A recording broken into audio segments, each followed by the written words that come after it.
High Cross to junction 28 Tredegar Park, causing slow-moving traffic. In Windsor and Maidenhead, a vehicle fire on the M4 westbound between junctions 6 and 8 has led to a lane closure. Expect normal conditions to resume by 12:45 this afternoon. Meanwhile, on the A38 southbound between A50 and A5132, congestion causes a 10-minute delay. And on the trains, disruption affects Avanti West Coast services between Rhyl and Chester, while cross-country lines have issues between Totnes and Plymouth. For more travel news, go to gbnews.com. This is GB News, Britain's news channel. There's a dark shadow that's begun to loom over the Gloucestershire village of Pilning. This 500,000 square foot warehouse, better known to locals as the Mega Shed, rises more than 20 metres in the sky. Construction of what is officially an industrial distribution hub has been allowed to go ahead due to old planning consent dating back to 1957. The scheme was part of a post-war building initiative allowing developers to build without a full public consultation, leaving residents in the dark. So you can see out of this window here how big the warehouse is and why we've nicknamed it the Mega Shed. Retired policeman Paul Selby is greeted by the warehouse every time he opens his curtains. I don't think you need to be a magician to work out that they've not taken any account of the impact that the thing's going to have on the local area. You can see it from all over the place, and everybody is commenting that it's completely spoilt what was a rural village. A spokesperson for South Gloucestershire Council said much of the new development at Sevenside is governed by planning permission granted in 1957. This permission gives wide-ranging powers for development with limited remaining control for the council to exercise. A government spokesperson said councils are ultimately responsible for reviewing old permissions if the development is no longer suitable and deciding whether action is necessary. But local MP Claire Young believes similar developments around the country means it is a matter for Parliament. At the moment, the government appear to be saying, no, it's not really our problem. And I think it is. That's why I want to get a minister in front of me in the chamber so I can explain what I think the problem is and what could be done about it. GB News, the People's Channel. All too often, people will be sitting at home watching a press conference live and they'll hear loads of questions being asked and they'll be thinking, that's not my question, that's not my concern. We don't care whose feathers we ruffle. We ask the questions that you want answering. You're all standing on the street protesting and want to have an open discussion. My name is Patrick Christies. I do a show for GB News in the UK. Is it possible to talk to you quickly? Journalism in this country has been a cosy world full of groupthink until now. Well, this is the best view ever of Whitehall, looking out across all the tractor drivers of England who've come together to make their point. Hello, so as you can see, I'm here in Westminster as the protest begins. Yes, I'm very much in the thick of it. Look, we're challenging narratives here at GB News, and that's what sets us apart.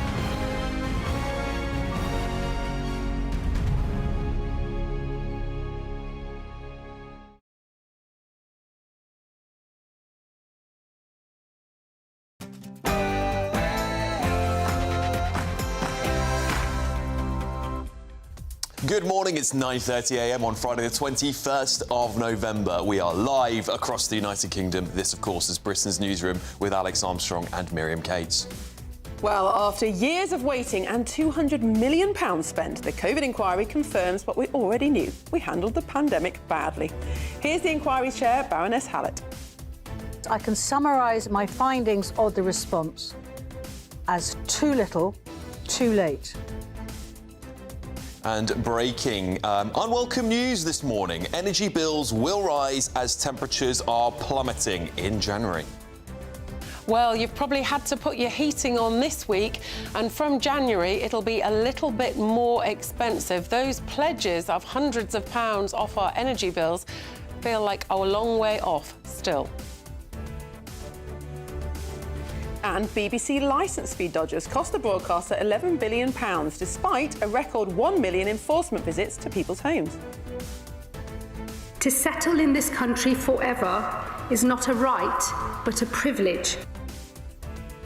The Home Secretary Shabana Mahmood doubles down the wait for indefinite leave to remain to 10 years and applies strict rules on language, clean records and contributions to curb rising migration.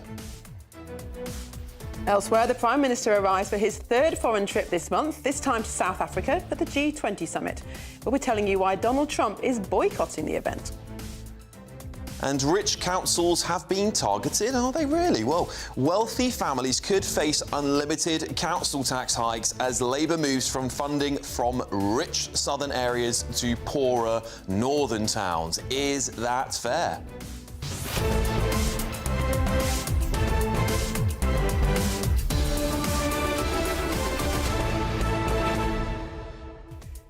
Now, Alex, sadly, I think this COVID inquiry has done exactly what we all assumed it would.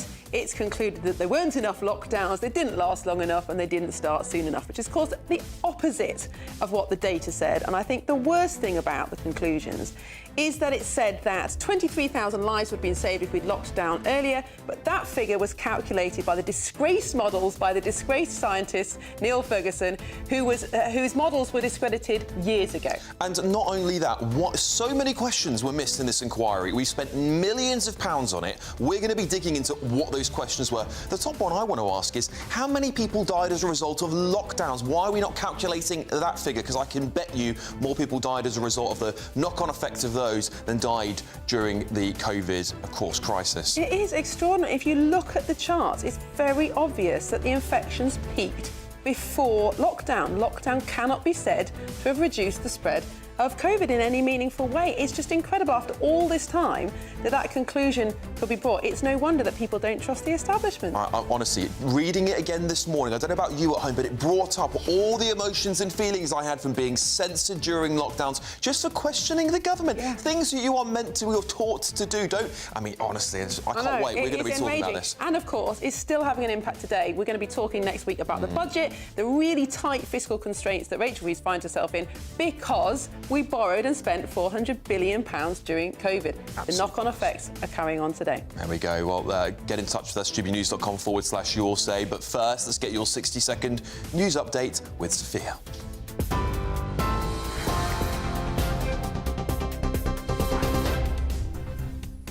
Your headlines at 9:34.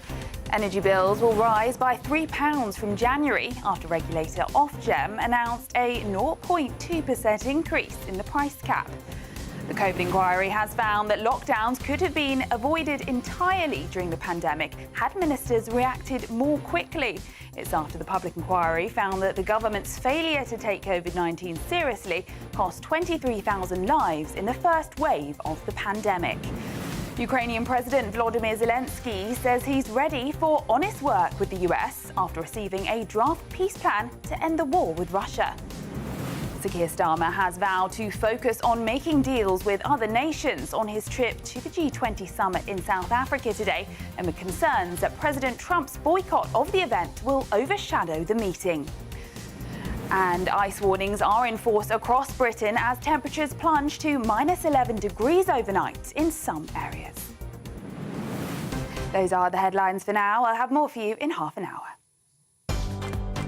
Tune into GB News Radio wherever you are, online, on DAB digital radio, on TuneIn, on Radio Player, and on your smart speaker. Just say, play GB News.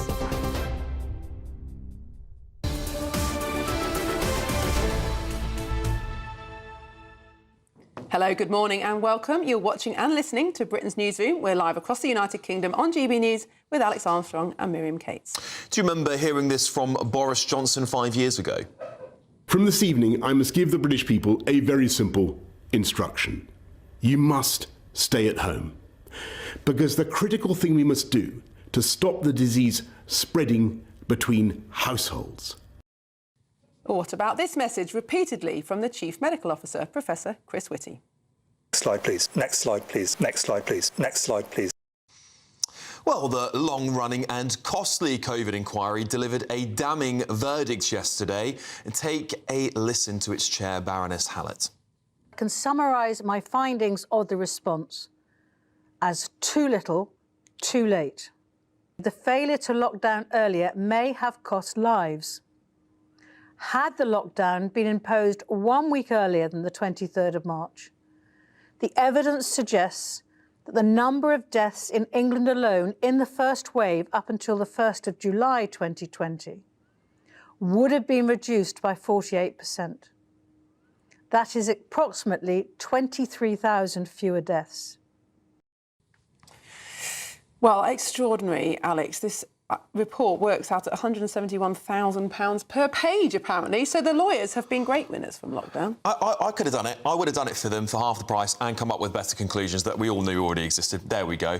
She also said lockdown could have been avoided altogether if steps such as social distancing and isolating those with symptoms had been introduced earlier, and there was a toxic and chaotic culture in government that impacted decision-making.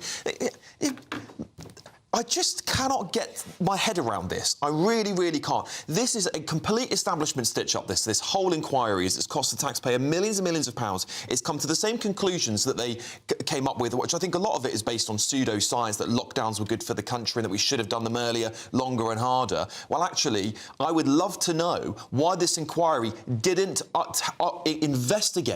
investigate how many deaths are impacted as a result of NHS waiting lists that went through the roof afterwards, how many people lost their jobs, the economy. All these questions were just accepting blindly, again, follow the science, blindly again accepting that we should just have listened to them and locked down longer and harder, when I think actually that cure was worse than the disease. And one of the arguments is that there wasn't a control. Nobody could have known what would have happened if we hadn't have locked down. But there was a control, and that was Sweden. They didn't lock down, and they had a lower death rate, and their economy has obviously got back on track much quicker than ours. And I think also it's both too soft on the government, but too harsh at the same time, because I think the political pressure within Number 10 and within the government was enormous. And we're a democracy. Of course they're going to be listening to what people say and what the free press say. And I'm afraid some people in the media were the ones egging on for lockdown. The Labour Party egging on for lockdown. I think, to be fair to Boris Johnson, it would have been unbelievably difficult for him to resist lockdown, the first one or the second or the third,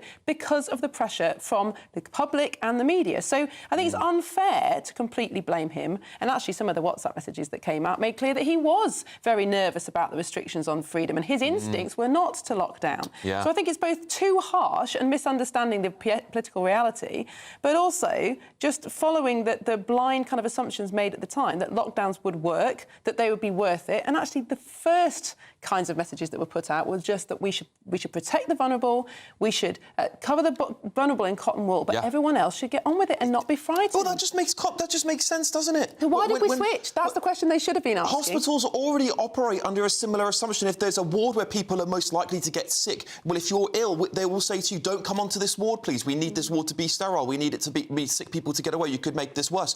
This is the problem. We treated everybody in the same blanket. And where is the full-blown criticism of Chris Whitty and Patrick Vallance? That's what I want to know. We were told time and time again, follow the science. Well, the science was well, you should question science. The whole point of science is it's a debate, and we weren't even allowed to debate. People were censored en masse. It's completely insane. Well, obviously, Chris Whitty and Patrick Vallance are not here to defend themselves, and no doubt they faced enormous pressure as well. But we are going to carry on discussing this, because joining us now is the COVID data expert, Tim White. Tim, good morning. Thank you so much for joining us on the show. Do you think the COVID inquiry is value for money? Well, morning, Miriam. Morning, Alex. Thanks for inviting me on. Frankly, no, I have to agree with a lot of what you said. Even though I was in favour of vaccines, I still am, even though I thought that there probably was a good case for lockdowns early on because of the policy that had been pursued by the government. But you rightly brought up there Sweden as well, because they did have lower excess deaths than us by the end of the pandemic. But they, too, in their own inquiry, were criticised for not acting early enough. But I think most of the mistakes were made very early on by most countries, indeed. We saw what happened in Italy, but no one reacted quickly enough. Everyone panicked a little bit. And there was a bit of overcaution, I think, if we're honest. you had to follow the scientists because we had no other data to go on at that time, and their advice was critical. In hindsight, whether it's wrong, well, we're all kind of perfect in hindsight, aren't we? But I don't think, as Alex, you were saying, quite a lot of those questions you were asking weren't answered. I think that we shouldn't just be apportioning blame. We should be saying, well, how should it have been done and how will it be done in the future? Because it didn't address that for me, Baroness Hallett's report, adequately enough. And this is the problem I've got with it, Tim, because I expected millions of pounds being spent on this inquiry, that it would be quite in-depth. And when we don't even know, we haven't even got a conclusion as to where the government thinks the virus came from. There's so many questions missing. It seemed like the whole inquiry really focused on political aspects of how the government was run at the time, the politicians, the people surrounding the government, rather than the broader impacts of some of those decisions. How on earth do you think we've missed some of that? Because the data is available, isn't it? Yeah, it's, I mean, as I say, I was really disappointed as well, Alex. There is a lot of political criticism, a lot of it justified. You know, Boris held his hands up, others are being found guilty of nefarious activity, shall we say. In Boris Johnson's defence, I think you have to say it was difficult for any leader, and particularly one in a liberal society, as we still are here in the UK. And as you said as well, quite a lot of your viewers have been saying that Boris's natural inclination was not to lock down, and therefore he probably did leave it a little bit too late for this inquiry's point of view. But the main really negligent behaviour, I think, was putting vulnerable people at risk with the care homes fiasco. That was just absolutely diabolical, and nothing really has been done about that either, because that did clearly cause lives. There was mass spreading in care homes when people were sent out of hospital without being checked, and that's just elementary. That's not science, that's just common sense. The other thing, I'm quite forgiving, because none of us knew, none of us had lived through a pandemic. The last pandemic was before real good records, before mass communication, before widespread air travel. Things spread so quickly, and the report probably does have a case to say that we didn't act early enough at all. But then had we acted early enough, maybe there wasn't such a case for a lockdown after all, once we could have judged the spread and, as you say, isolated the most vulnerable. Tim, you're a data expert. I'm really interested in your view of how the data was presented to the public, because never before in history has there been a time when the British public has been bombarded with numbers each and every evening. And I think something that seemed to be missed at the time was context. So we were told 100 people have died today from COVID, 200 people have died today from COVID. But we were never told, or most people just wouldn't know, that on average 1,500 people die a day in the UK, 600,000 a year. That's normal. And so people had no context, and perhaps that contributed to the fear. Well, the deaths that were published each night, either, as you see on the videos with this sort of thing, or on government papers that were handed out to the media and available to the public, were only those that included COVID on the death certificate. So these were likely to be excess deaths. However, a lot of those people were so elderly, they probably would have died within that year or within 12 months anyway. So it's at the end extrapolating the excess deaths, which is what the media did become quite good at when they eventually got their head around it and got some experts involved. Because in the early days, it was just stupidity and chaos. I think I was the first person in the country to pretty quickly work out that the figures were down at weekends, not because there were few people, because there was less reporting, because people, doctors and other people in hospitals just weren't there to report that there were the number of cases there were over the weekend, the number of admissions. Then suddenly we get a bump on a Monday, everyone would panic, and you just have to take the clear path through the middle. So there was a lot of problems, but during the early days, as I said, very few people knew really what they were doing, and I'm not being unkind in that. They had no experience to measure it against. Well, Tim White, COVID data expert, thank you so much for joining us and giving us your view, of course, on this massive inquiry now. Thank you very much for joining us. He should have written the inquiry. It was a common sense approach. It baffles me how much money we waste on these silly things in this country, and it makes me angry. I was looking at the White House. They've got their own website on this. They've actually got their own analysis on COVID, and it's just so much more detailed, a website, a web page on the White House's government than it is our own COVID inquiry. There we go. Anyway, still ahead.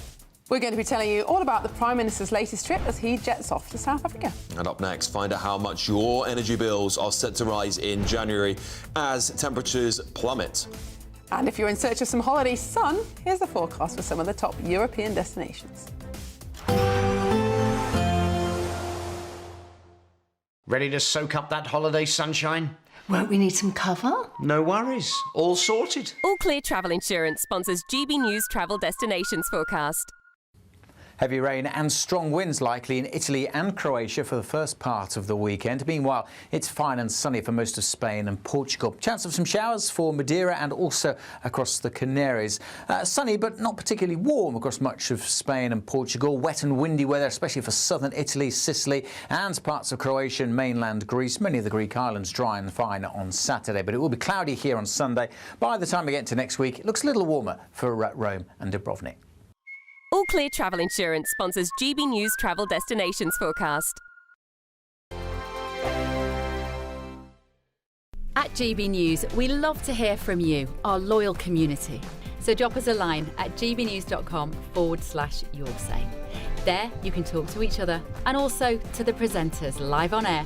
gbnews.com/yoursay, because GB News is your channel, Britain's news channel. This is GB News, Britain's news channel. Feet earlier this year as part of the first group to trek the same route as Lawrence of Arabia. A former Special Forces officer, Howard Leedham, followed in Lawrence's footsteps across Saudi Arabia and Jordan in a 25-day journey. And I'm very happy to say he joins us now. Howard, thank you very much for coming to see us. Thank you for having me on. Now, talk us about what you're putting on, having completed that remarkable trek. Well, we did the trek in January and February, and I was odd enough to lead a team of Special Forces Club members to do the entire route that Lawrence did in 1917. 685 miles, 1,100 kilometres, took us 25 days.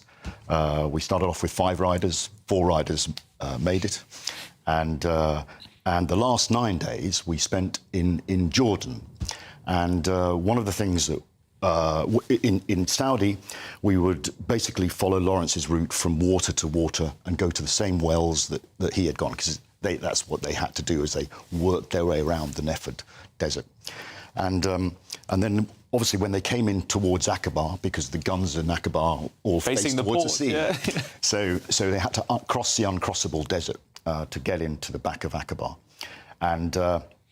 And when you come into Jordan, what strikes you is, because of the topography and because of the way that the history is so well recorded in that area, is that you can basically follow almost a precise route that he followed, and basically sleep in the same places that he slept. So you can really feel what they were doing and how they tactically moved down in order to take the port of Aqaba. GB News, the People's Channel.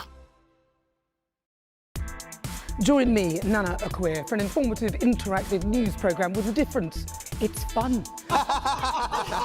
No, he didn't say that, though. I'm so surprised. I think there's an element of truth to that. Join me from 3 p.m. every weekend, only on GB News, Britain's news channel.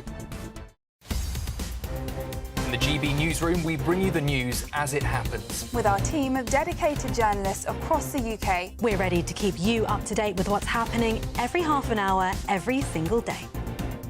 Bulletins here on GB News, the People's Channel, Britain's news channel. Britain's economy is at a crossroads. And this budget day, every decision counts. From taxes and rent to the cost of living. Whatever the outcome, the GB News family will be there with expert analysis breaking down what it means for you. Budget day, all day Wednesday. Only here on the People's Channel. Britain's news channel.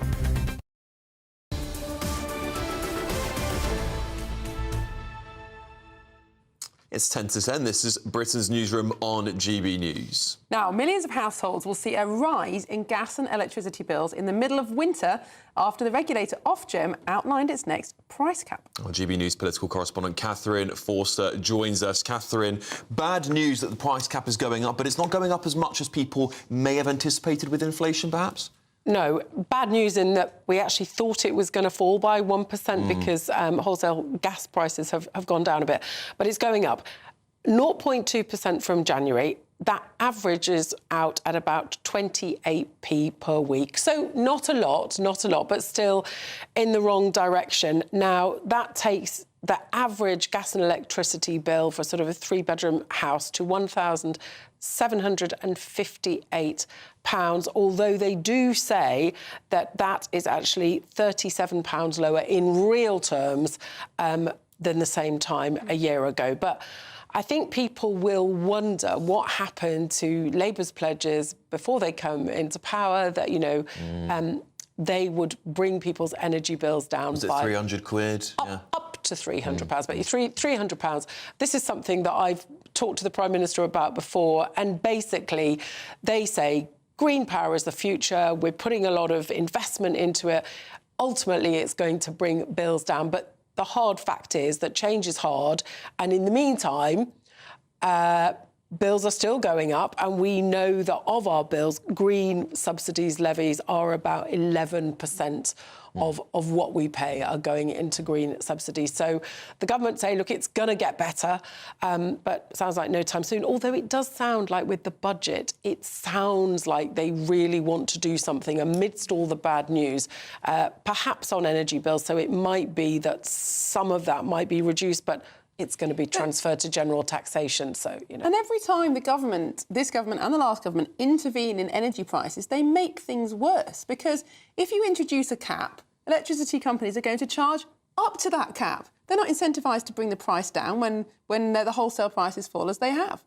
Yeah, but I mean, this is the variable rate, and of course you can shop around, you can get fixes and whatever if you want to. So there is money to be saved. Also, apparently, there's many hundreds of thousands of people that are not signed up to paying by direct debit. That can save you money as well. But I think, obviously, it's not a lot, 28p a week, but it's more not good news at a time that everyone is worried, about putting their heating on. I mean, mine has been on for pretty much the first time the last few days because I just say to my kids, just put a jumper on, put a jumper on. But everyone is so worried about what's happening in the budget next week because we've had all these predictions and we don't know exactly how bad it's going to be, but we know it's going to be hard. Oh, Catherine Thulsa, thank you very much for joining us this morning to talk about this. More bad news, I guess, really. I mean, it's not good news, not the worst news, but could always be better. And also, I think people understood why prices went up after COVID and after Ukraine. There was a logical explanation of that. But when wholesale prices fall, you expect your energy prices to fall back down to the pre-increase rates, and they're not. They're not. They're never going to, I don't think, unfortunately. Anyway, do you think there's a class war coming? Because you could soon be facing unlimited council tax rises as part of government potential plans, I guess. Well, this is Britain's Newsroom, Britain's favourite morning show on GB News.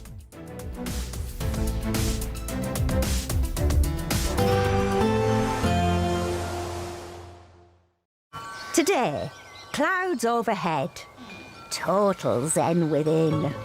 Boxed Solar sponsors the weather on GB News. Morning, welcome to your latest weather update from the Met Office here on GB News. Still cold out there today. We've lost most of the snow showers, but where we've seen showers through the night, things likely to be pretty icy first thing this morning across parts of eastern Scotland, eastern England, West Wales and southwest England too. We've had these showers continuing to feed down. They are fizzling out all the while, and many places will just have a fine, bright late autumn day with plenty of sunshine, and temperatures will stumble up into the mid-single figures, maybe 7 or 8 degrees Celsius, but the winds aren't as strong as recent days, so perhaps it won't feel quite as cold. Notice a change though across northern Scotland, thicker cloud coming in here with outbreaks of rain, and the winds have switched round more to a southwesterly.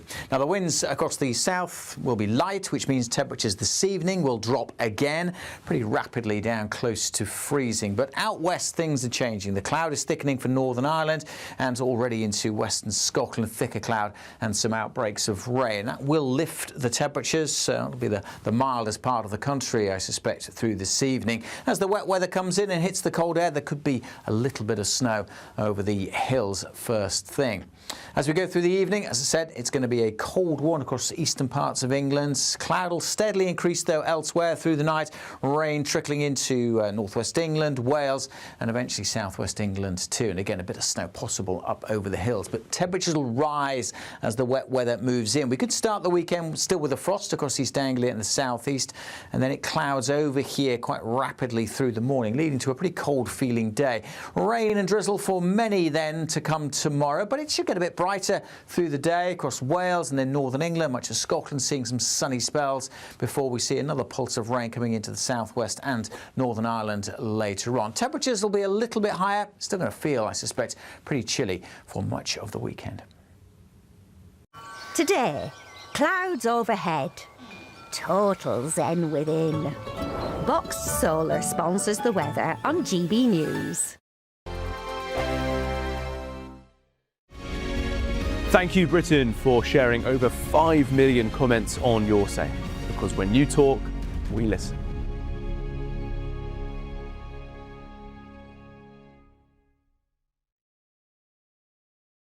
Good morning. This is the latest AI travel news from GBNews.com.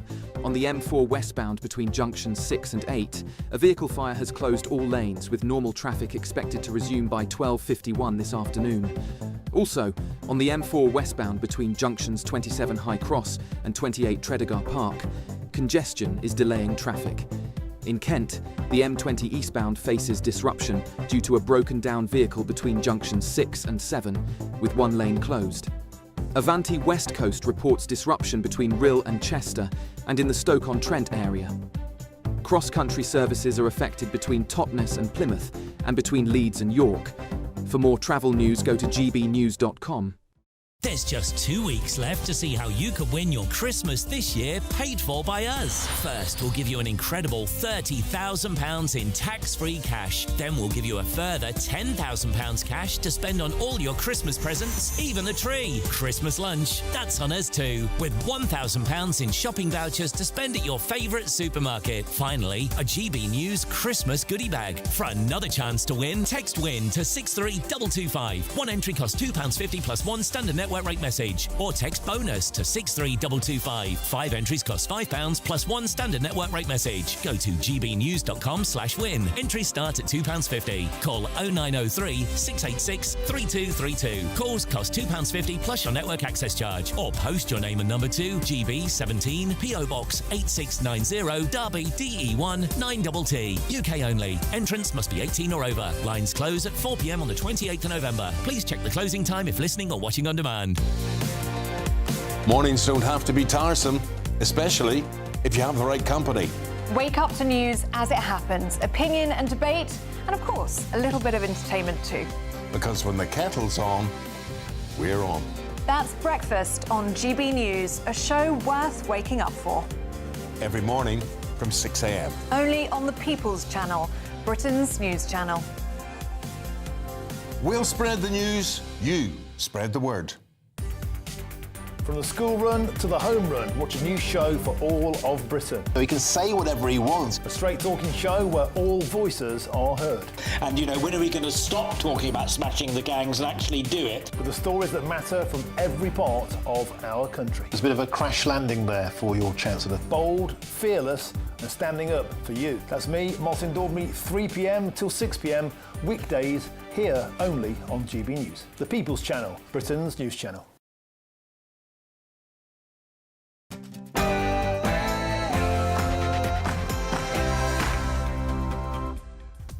Good morning, it's 10 o'clock on Friday the 21st of November. We are live across the United Kingdom. This is Britain's Newsroom with Alex Armstrong and Miriam Cates. Well, after years of waiting and £200 million spent, the COVID inquiry confirms what many of us already knew. We handled the pandemic terribly. Here is Inquiry Chair Baroness Hallett.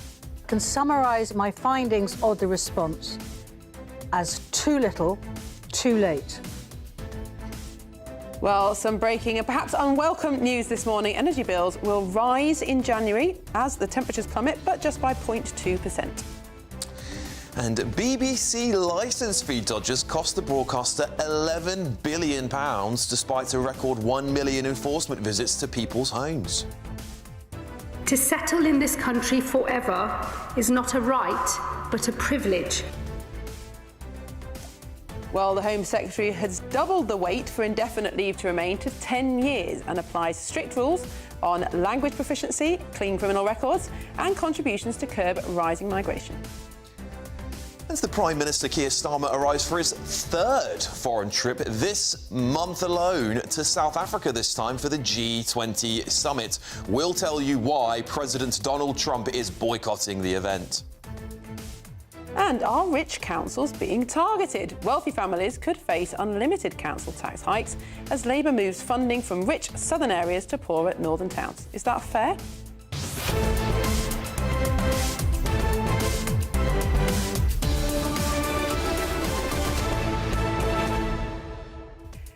Well, Alex, Keir Starmer is out of the country again, gone to the G20 summit. I know he gets a lot of criticism, but Prime Minister's role should be to represent Britain on the world stage, and actually diplomacy and all these alliances are pretty important to Britain's prospects. I don't think they are. I honestly don't. Well, that was quick. I honestly think that the Prime Minister has so many issues here in Britain. He should be here fighting for our country. We're in so many crises, it's unbelievable. And this is a Prime Minister who I think, and we'll verify this for you, but I think he's taken more time away on foreign trips than any other Prime Minister at this point in their premiership. I think that's telling us something. He's a little bit scared. But there was a point where cabinet ministers were seen as trustworthy and competent enough and with enough of their own vision and experience to be running their departments and solving these problems, so the Prime Minister was free to do these jobs. Now, perhaps that isn't the case anymore, but maybe that's an argument that Downing Street is way too centralised and the Prime Minister is trying to control too many things all at once, which of course nobody can do. I think it just got to remember, today we've had the COVID inquiry. We should hear from some politicians about what the repercussions of that are. We've got the budget coming out next week. We've got energy prices still going up. It's a country in turmoil, and we've got the Prime Minister jetting off to every event he possibly can. I just think it looks terrible. But of course, don't really blame him because his domestic polling is pretty through the floor. And the weather's pretty bad here too. It's pretty bad, to be fair. Can't blame him. Well, do let us know what you think about that and all the other topics we're covering today by visiting gbnews.com/your say. But first, here's the news with Sophia Wenster.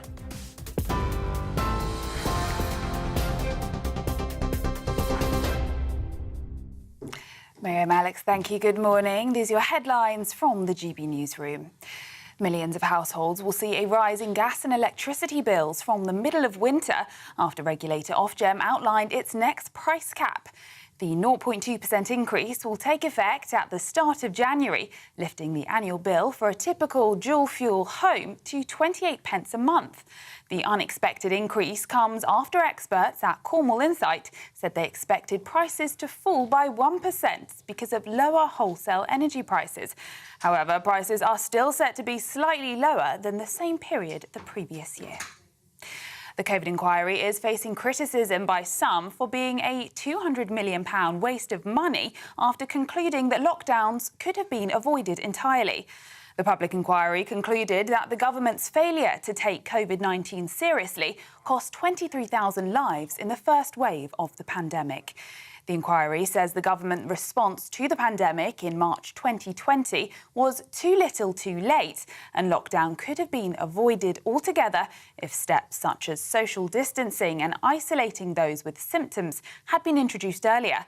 But Lord Frost, a Cabinet Office minister during the pandemic, told the Telegraph newspaper the inquiry had told us nothing useful, while leading oncologist Professor Carol Sikora described the report as a £200 million I told you so.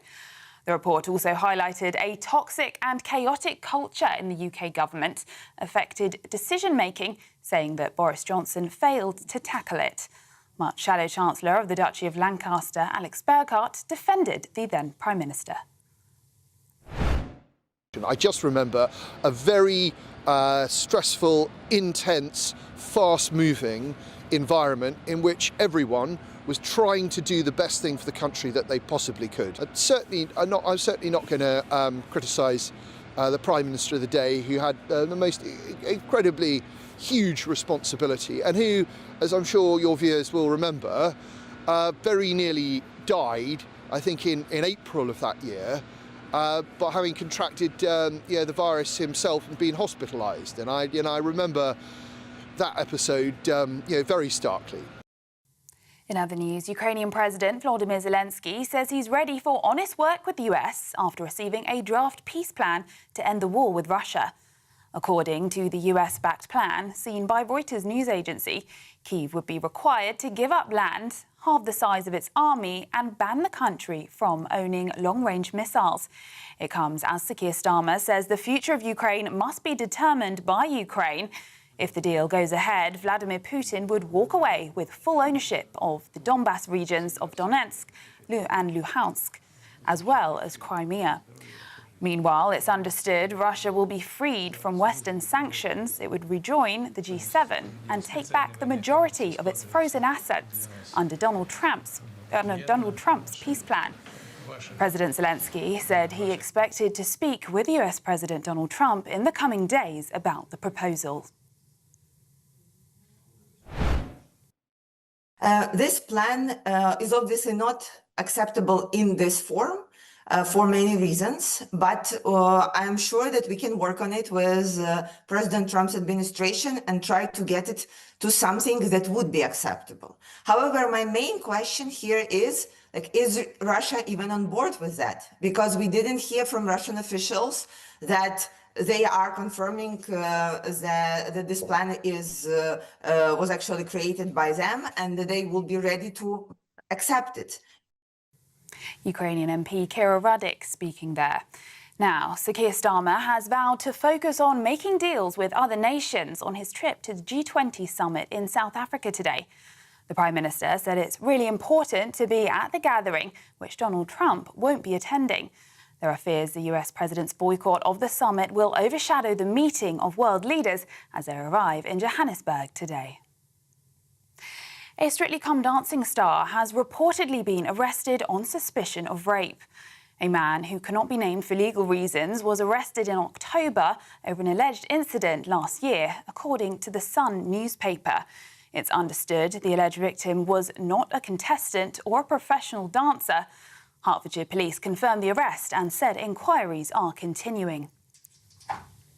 And ice warnings are in force across Britain as temperatures plunge to -11 degrees overnight in some areas. The UK shivered through what could be the coldest night of the year so far, with frosty conditions expected this morning, with sunshine later on. Amber health alerts are covering the northeast and northwest of England, with a yellow alert across the rest of the country until 8 a.m. tomorrow. Those are the latest GB News headlines. I'll have more for you in half an hour.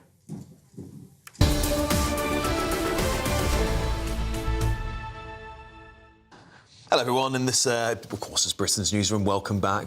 Myself and Miriam. Just going to have some of your comments, actually, we've got here. So much to talk about with this COVID inquiry, isn't there? And it's seeing it all on the headlines today has just brought up a bit of PTSD for me. I think I've been a bit heated at the top of the hour today. But very briefly, we'll just read out some of your comments and we'll keep on talking about this. So Catherine says, there was so much fear-mongering during COVID, it became ridiculous. I worked, I didn't wear a silly mask, and I stayed away from the elderly. Barry says, people wanted to travel abroad were being told that no COVID jab meant you couldn't travel, forcing you to accept the jabs. And Tim says, we need an inquiry into why this COVID inquiry was such a waste of money. Can I just very briefly read out for all of your sakes at home what the White House, and one of the first things they did when they got into office, they said this: the WHO, I'm summarising here, WHO is mostly responsible for its abject failure. Social distancing, that 6 feet rule, was arbitrary and not based on science. Mask mandates, no conclusive evidence that masks protected Americans from COVID-19. Lockdowns caused immeasurable harm not only to the American economy but to mental and physical health of Americans.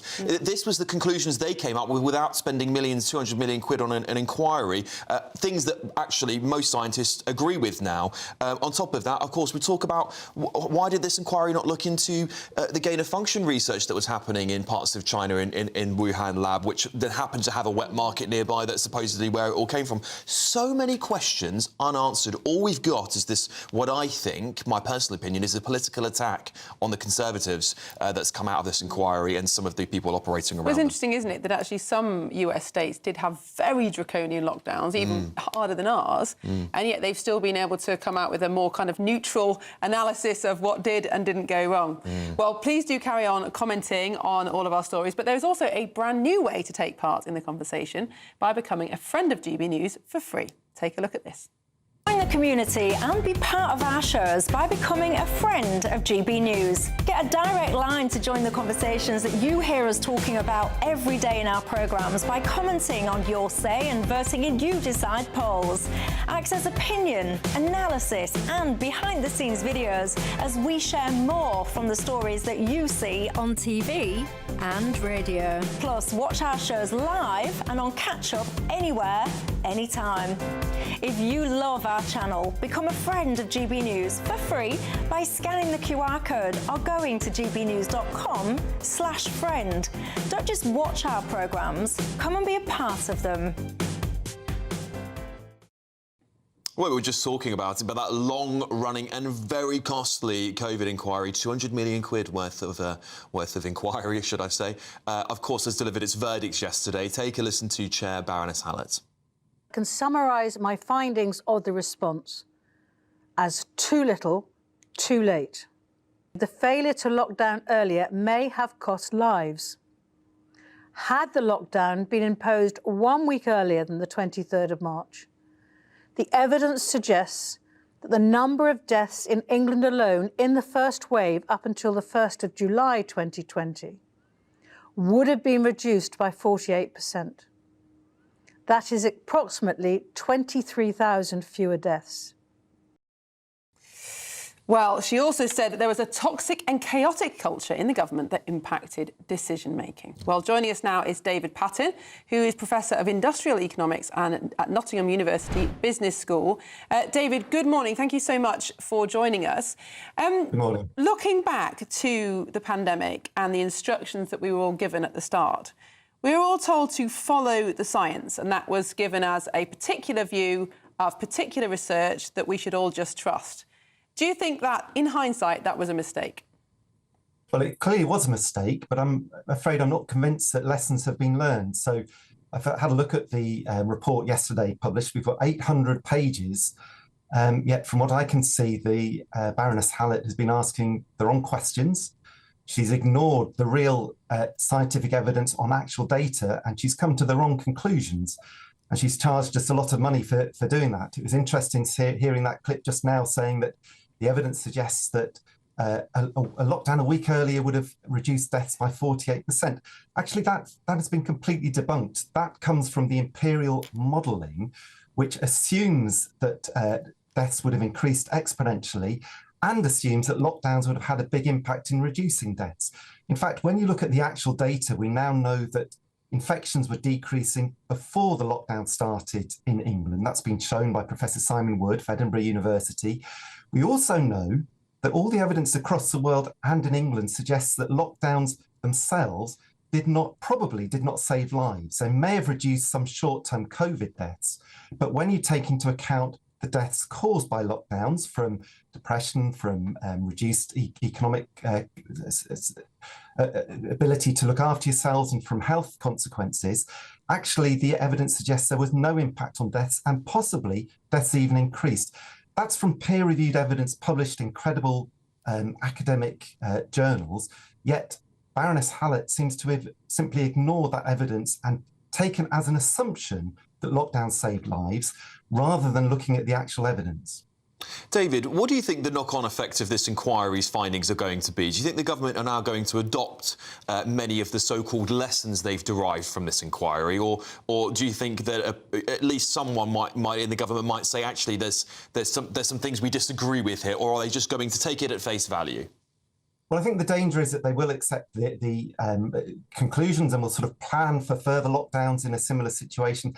I think the difference now is that it's hard to sustain that. When you look at the actual data, the evidence published in peer-reviewed scientific journals, I think it's hard to sustain that. So I think what we have now with the lockdown inquiry is something of an exercise in sort of trying to skirt over the issues, not really address what went wrong. So, of course, there's a focus on politicians, and they're the ones who make the decisions.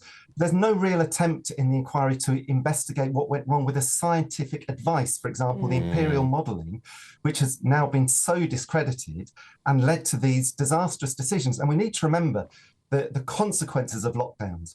the cost, not just in economic terms, in terms of hundreds of billions of pounds, but the impact on children from lost schooling, on people, on elderly people who are left lonely without people to visit them, on the psychological impact. And we're still seeing those effects now. We're going to have the budget next week.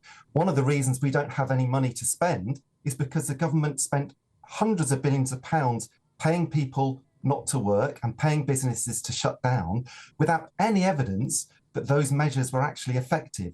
So what I think for me is really disappointing about the inquiry, although there's some sort of notional acknowledgement of the costs of lockdowns, Baroness Hallett never engages with an evaluation of the costs and the benefits. And again, we have some really good published evidence suggesting that on any measure, the costs of lockdowns were many times worse than any possible benefits that we could imagine of having happened. Well, Professor David Patton, thank you so much for joining us this morning, and thank you for all your work during the lockdown and being one of the few academics brave enough to challenge the prevailing view. It certainly has come true. And it is extraordinary, isn't it, Alex, the kind of triangulation that's been going on. I remember having a debate, I think, with Ian Dale when I was an MP during lockdown, and he said, if masks were no longer mandatory, will you still wear one? I was like, absolutely not. I got completely pilloried, called evil, because how dare I put people... And how of course dare we know they you don't work. question the scientists, even though that's a massive point of science, isn't it? It's all about debate, but there we go. Moving on. Do you know Isaac Newton from Christopher Columbus? Well, a new report by the Foundation for the History of Totalitarianism wants history lessons to be made compulsory to all children up to the age of 16. Well, one of the co-authors of that report, James Bartholomew, joins us in the studio. James, welcome. Thank you so much for coming in. So tell us about this report, what you found and your recommendations. Well, one of the things we found, first of all, it's quite arbitrary that we stop compulsory education of history stops at 14. It's quite arbitrary. It was a decision of one man, Kenneth Clarke, in 1991, 44 years ago. The previous Foreign Secretary, Education Secretary, Kenneth Baker, he was going to make it a compulsory subject at GCSE. But Kenneth Clarke took a different view, which he later came to regret. And that's the only reason why we stop at 14. The vast majority of OECD countries teach history for longer. Most of them teach history to the age of 16. Some go on to 17 or even 18. God. In Spain, it is required that all children do a Spanish history last year of schooling before they go to university. It's part of the university entrance. So it's just extraordinary to discover that we are absolutely rare, an outlier in not doing history for longer. And I think it's unfortunate and damaging because it means that children become so ignorant. They do not know a great deal. The young adults, we did a new polling of young adults, and only 1 in 7 had heard of Field Marshal Montgomery. Extraordinary. And he led the armed forces at D-Day. D-Day was the time when we liberated large parts of Western Europe and allowed them to become democracies again. They do not know about it. That is ridiculous. They don't know about Nelson. I mean, one of the most iconic figures in British history. Only 1 in 4 know about Lord Nelson. Incredible. They don't know, most of them don't know about Cromwell, Oliver Cromwell. They don't know, and he played a vital part in the development of our democracy. Starting from Magna Carta through the Civil War, the constitutional monarchy, the Reform Acts, this is how our democracy developed. And it's important that people understand that. Everybody is a voter. And if you don't understand our history, you're not really qualified to be a voter. That's a good point. James, is it worrying that things like World War II are no longer compulsory teaching in the curriculum? This was something that blew my mind the other day when I saw some of the curriculum reforms. How could we not teach one of the most important wars that, really has shaped the modern world as it is today in our curriculum? Why is it not compulsory? As far as I understand, there's only one subject that is compulsory, and that's the Holocaust. And that is taught to all children, and that's reflected in our polling. 83% of young adults know about the Holocaust. As you say, they're not required to learn about the Second World War, and I totally agree. It is a vital part of our history for understanding how we fought for democracy. We were the only European country fighting a fascist dictatorship. That should be remembered. That should be understood and known, and how important and I would suggest admirable that was. That is just not known about. Absolutely, and because so many young people these days, and we see them polled time and time again, don't feel proud to be British. And then you start to see this sort of stuff, and you wonder, perhaps is that a result of them not understanding our history properly? Yes, I think there's a lot of truth to that. History gives you a perspective. So, if you, example, you say something done in the past was bad, like slavery, which obviously was bad. But do you have the context to understand it? To understand that slavery has been going on for millennia? Yeah. And that Britain was the first country to outlaw it. The more you understand and put it in context, the more understanding you have. Instead of going to the past and saying, oh, that was bad, you understand where it came from. Exactly. What was the psychology of the people? And they were no more evil than we were. Yes. We have this idea that we're year zero. Well, the people who came up with the idea of year zero were the Khmer Rouge in Cambodia. And they came up with the idea, history is starting today. We can't learn anything from the past because we know everything. Wow. And how many millions of people did they kill? That was the highest number of people killed in any communist regime in the 20th century. It was something like 23% of the population was starved, murdered, pickaxed, buried alive. It was the most horrendous event. Oh, James, thank you so much for joining us. Please come back. It was fascinating. I mean, we all learned something again just being here. This is the great thing about having people like you come into the studio to teach us things today and talk about this, of course, this important topic. Thank you for joining us, James. Thank you. Well, there's only a few weeks left until Christmas and time is running out for you to enjoy. It's all on us. 40 grand in tax-free cash, 1 grand to spend in your favourite supermarket and a fantastically festive GB News goodie bag. And the best news, you'll get it all in time for the big day. Make sure you don't miss out. Here's all the details. There's just 34 days until Christmas, and it's the final week to see how you can enjoy it on us. That's £30,000 in tax-free cash to make 2026 fantastic. A further £10,000 cash to spend on gifts for all the family, the tree and decorations. £1,000 in vouchers to buy a slap-up Christmas lunch at your favourite supermarket. And finally, a GB News Christmas goodie bag. Plus, we're going to get it all to you in time for the big day. For another chance to win, text WIN to 63225. One entry costs £2.50 plus one standard network rate message. Or text BONUS to 63225. 5 entries cost £5 plus one standard network rate message. Go to gbnews.com/win. Entries start at £2.50. Call 0903 686 3232. Calls cost £2.50 plus your network access charge. Or post your name and number to GB17 PO Box 8690 Derby DE1 9TT. UK only. Entrance must be 18 or over. Lines close at 4 p.m. on the 28th of November. The winner may be contacted live on GB News, week commencing the 8th of December. Please check the closing time if listening or watching on demand. Good luck. Well, coming up next, the G20 summit begins tomorrow in South Africa, but find out why the Russian President Vladimir Putin might be attending the next gathering of world leaders. We'll be going through all of that and more with political commentators Emma Trimble and Andy Williams. This is Britain's Newsroom, only on GB News. Westminster's full of talk, but out here, it's the real world. Am I allowed to talk then? No, that's it. This is where it matters, real people and real lives.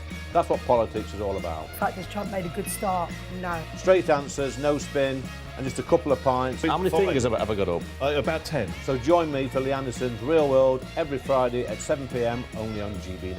The People's Channel, Britain's news channel. This is GB News, Britain's news channel. Breast cancer is the most common cancer in the UK, and over a lifetime, 1 in 8 women will develop breast cancer. It's mostly affecting women over 50. As you mentioned before, it does affect a small proportion of men, less than 1%, but still there is a potential risk. The good news is, if caught early, survival is excellent due to improved treatments and new drugs. So 99% of women and men survive for more than 5 years if caught early. And overall, the breast cancer survival rate is about 85%, which is fantastic. It's important to know that you have to check. Women have to learn to check their breasts. So if you notice anything different, dimpling, change in shape, a lump, go and get it checked out. Even though survival rates are much improved, we do have less survival here compared to other countries. So, for example, in America, 90% of women will survive over 10 years if they're with breast cancer. So it is important to get checked out just as soon as you notice any changes whatsoever. Why is there that difference, Lucy, between, say, us and America, for example? Well, the UK lags behind generally in cancer survival, 10 to 25 years, they estimate, over a range of cancers. That includes prostate, ovarian, lung, breast, and bowel cancer. And there could be a number of reasons, but I think part of the problem, the NHS, is great when you get to the front of the queue, isn't it? But it's actually getting there. GB News, the People's Channel. You want to know what's really going on in the corridors of power? Labour don't know what to do with you half the time, and that makes you quite lethal in the chamber. Get behind the headlines with Chopper's Political Podcast. Join me, Christopher Hope, as I sit down with the great and the good of British politics. We'll see where this ruling takes us. These are the stories shaping our nation. Chopper's Political Podcast, available now on all platforms. Listen in and stay ahead.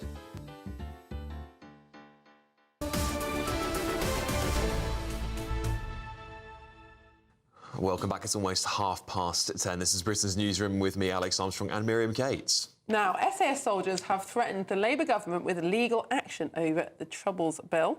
Now, the previous government's immunity scheme could exclude terrorists from prosecution, something this new bill, the Troubles Bill, will not allow to happen. Well, the Legacy Commission is currently investigating the Guildford pub bombings, the M62 coach bombings and the Warren Port attack. All of these incidents were perpetrated by the IRA, and the Commission is investigating those cases on behalf of bereaved families of service personnel who were brutally murdered in those attacks. Well, to talk about this story and much more, we're joined by Andy Williams and Emma Trimble in the studio.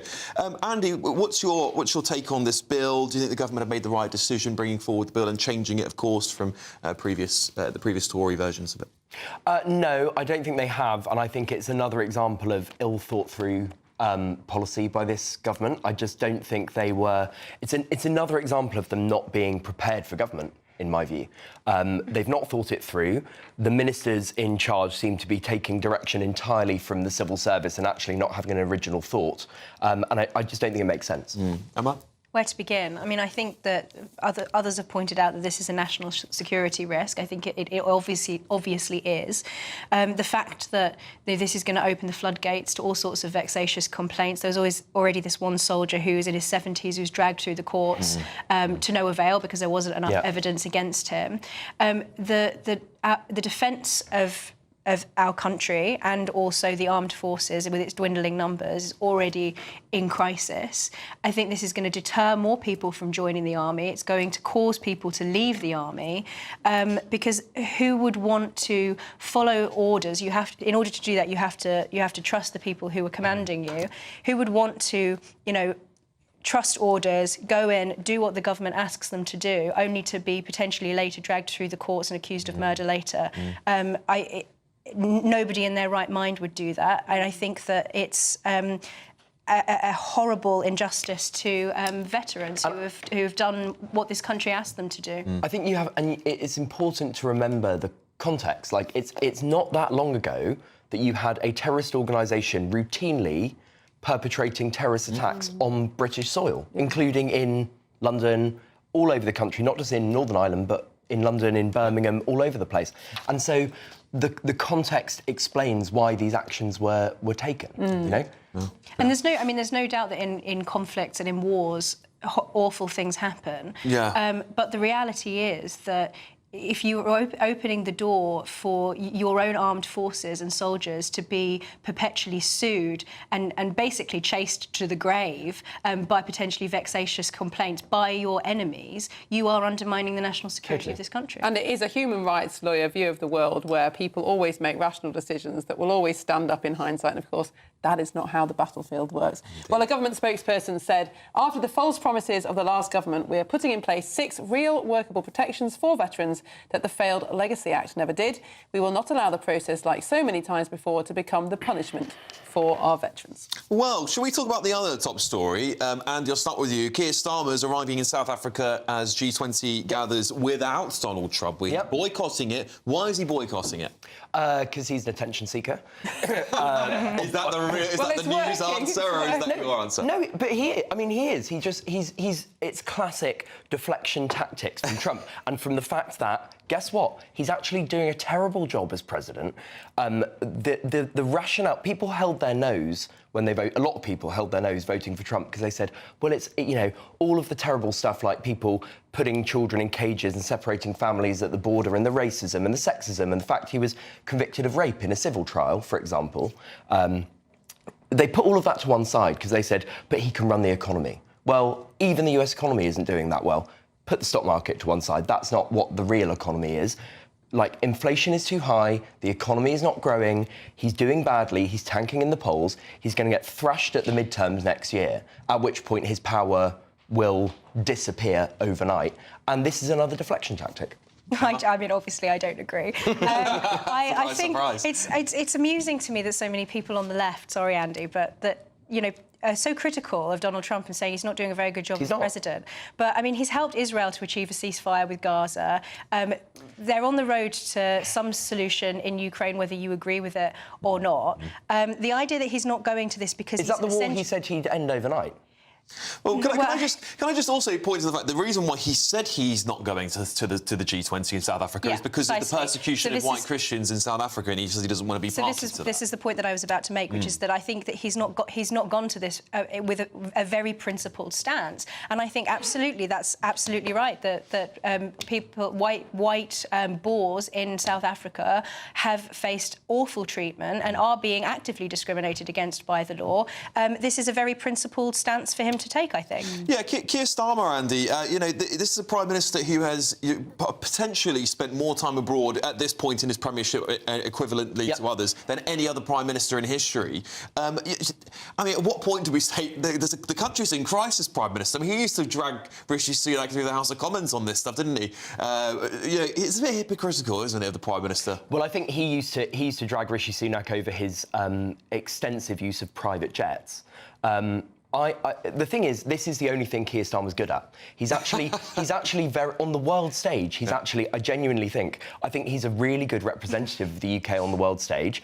And I know Emma's laughing, but actually he has done a great job of building relationships, even with people like Donald Trump, who is far from a natural bedfellow for him. He's built really good relationship with Macron in France, with Merz in Germany. He's strengthened our ties with the European Union. He's done a great job there.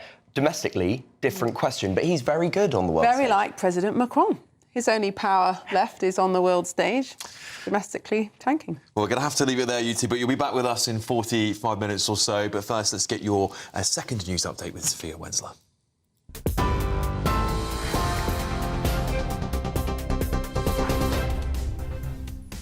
Your headlines at 10:33. Energy bills will rise by £3 from January after regulator Ofgem announced a 0.2% increase in the price cap. The COVID inquiry has been branded by some as a £200 million waste of money after concluding that lockdowns could have been avoided entirely. It's after the public inquiry found that the government's failure to take COVID-19 seriously cost 23,000 lives in the first wave of the pandemic. Ukrainian President Volodymyr Zelensky says he's ready for honest work with the US after receiving a draft peace plan to end the war with Russia. Keir Starmer has vowed to focus on making deals with other nations on his trip to the G20 summit in South Africa today, amid concerns that President Trump's boycott of the event will overshadow the meeting. And ice warnings are in force across Britain as temperatures plunge to -11 degrees overnight in some areas. Those are the headlines for now. More news at the top of the hour. Take the GB News family with you on any device. As long as you have an internet connection, tune into GB News anywhere on the planet or beyond.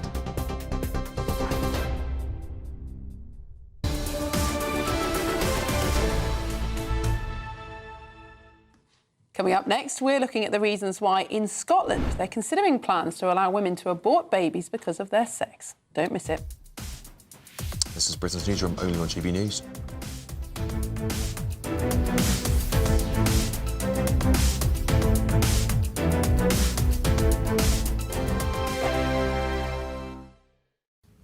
Morning, welcome to your latest weather update from the Met Office here on GB News. Still cold out there today. We've lost most of the snow showers, but where we've seen showers through the night, things likely to be pretty icy first thing this morning across parts of eastern Scotland, eastern England, West Wales and southwest England too. We've had these showers continuing to feed down. They are fizzling out all the while, and many places will just have a fine, bright late autumn day with plenty of sunshine, and temperatures will stumble up into the mid-single figures, maybe 7 or 8 degrees Celsius, but the winds aren't as strong as recent days, so perhaps it won't feel quite as cold. Notice a change though across northern Scotland, thicker cloud coming in here with outbreaks of rain, and the winds have switched round more to a southwesterly.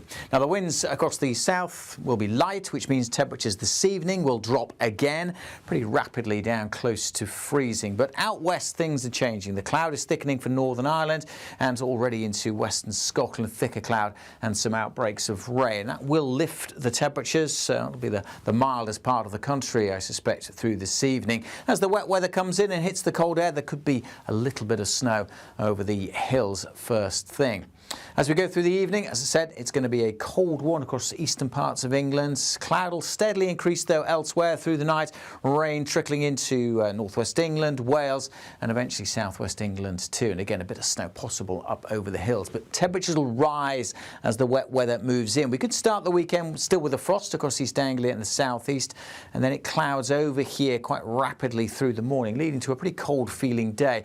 Rain and drizzle for many then to come tomorrow, but it should get a bit brighter through the day across Wales and then northern England, much of Scotland seeing some sunny spells before we see another pulse of rain coming into the southwest and Northern Ireland later on. Temperatures will be a little bit higher, still going to feel, I suspect, pretty chilly for much of the weekend.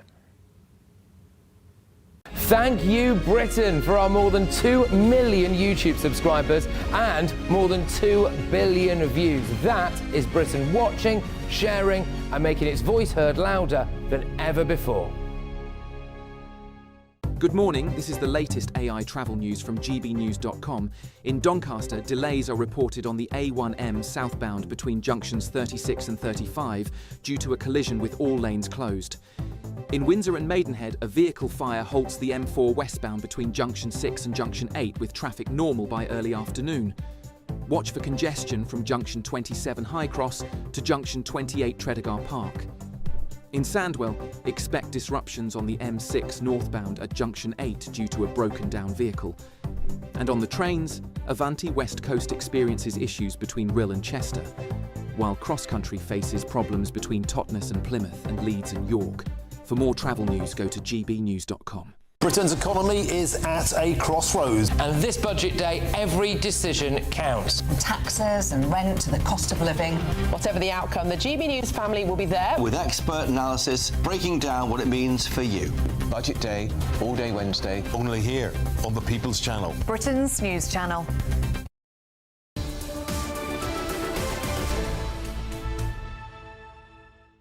Welcome back to Britain's Newsroom with me, Alex Armstrong, and Miriam Cates. Now, sex-selective abortion could be legalised in Scotland under recommendations from a review of abortion law in Scotland, which has been commissioned by the Scottish Government.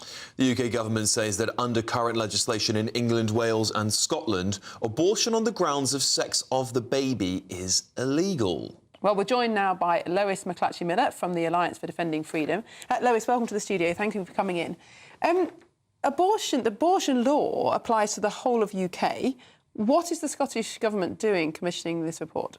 Well, the Scots want to do their own thing and change their abortion law and making it one of the most extreme situations, not only compared to the UK, but in the world. Now, bear in mind that most EU nations cap their abortion limit for most reasons about 12 weeks of pregnancy.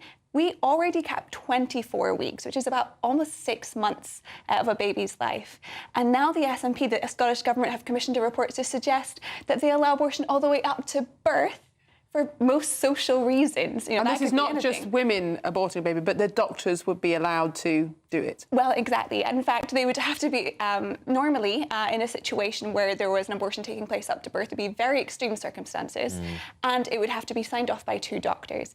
These proposals weaken that just to be signed off by 2 healthcare professionals who say that a social reason would be enough. And now, obviously, that's caused quite a bit of controversy because a social reason could include, well, I wanted a son rather than a daughter. This is a problem we see actually in many parts of the world.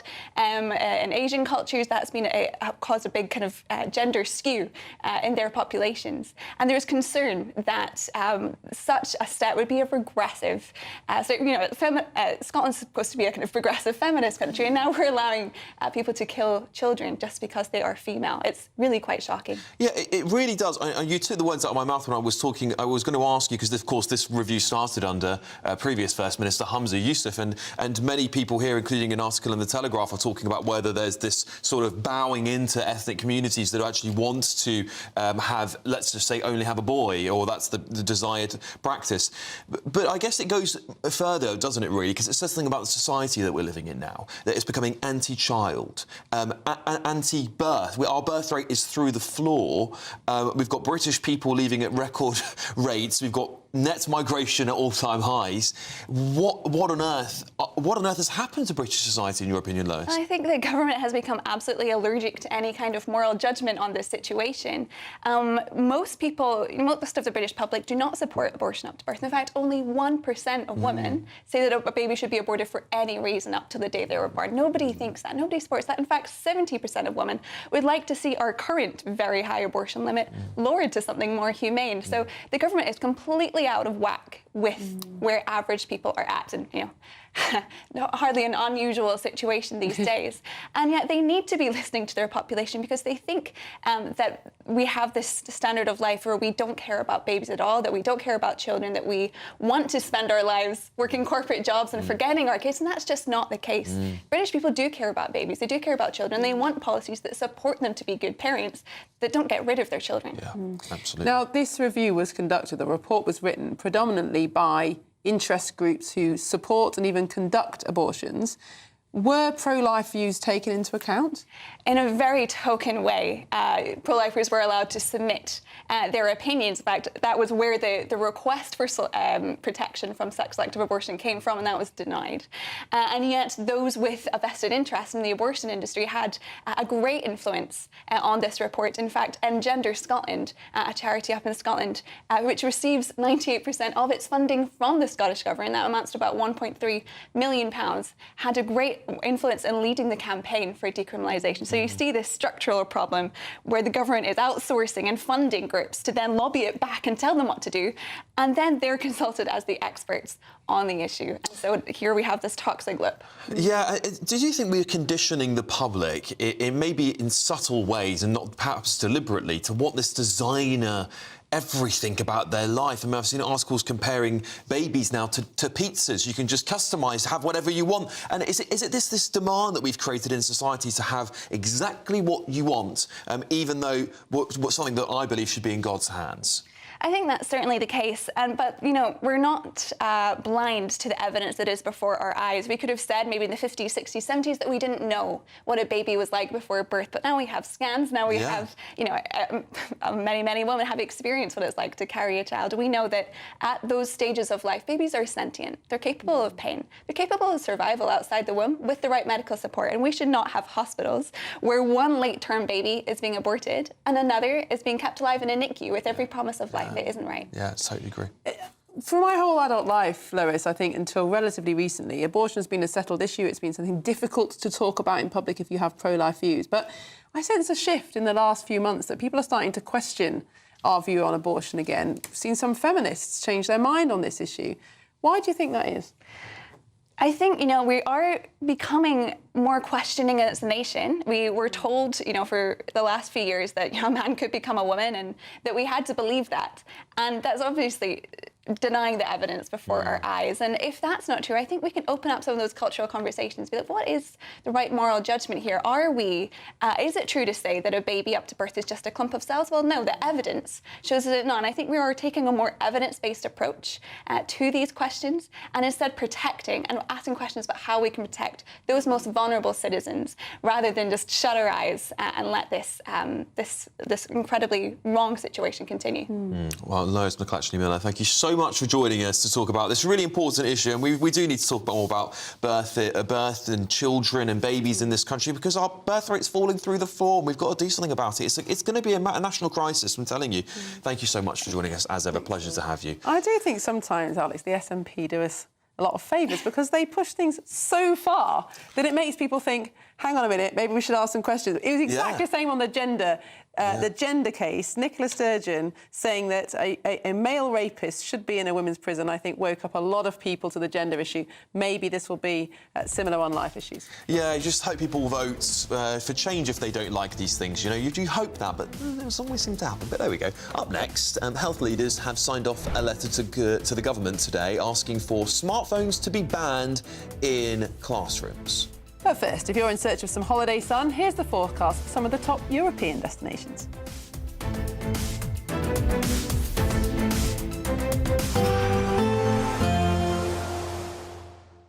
I forecast a perfect holiday in the sun. Weather looking good then? For sure, and no worries about our travel insurance. All Clear Travel Insurance sponsors GB News Travel Destinations forecast. Heavy rain and strong winds likely in Italy and Croatia for the first part of the weekend. Meanwhile, it's fine and sunny for most of Spain and Portugal. Chance of some showers for Madeira and also across the Canaries. Sunny but not particularly warm across much of Spain and Portugal. Wet and windy weather, especially for southern Italy, Sicily and parts of Croatia and mainland Greece. Many of the Greek islands dry and fine on Saturday, but it will be cloudy here on Sunday. By the time we get into next week, it looks a little warmer for Rome and Dubrovnik. All Clear Travel Insurance sponsors GB News Travel Destinations forecast.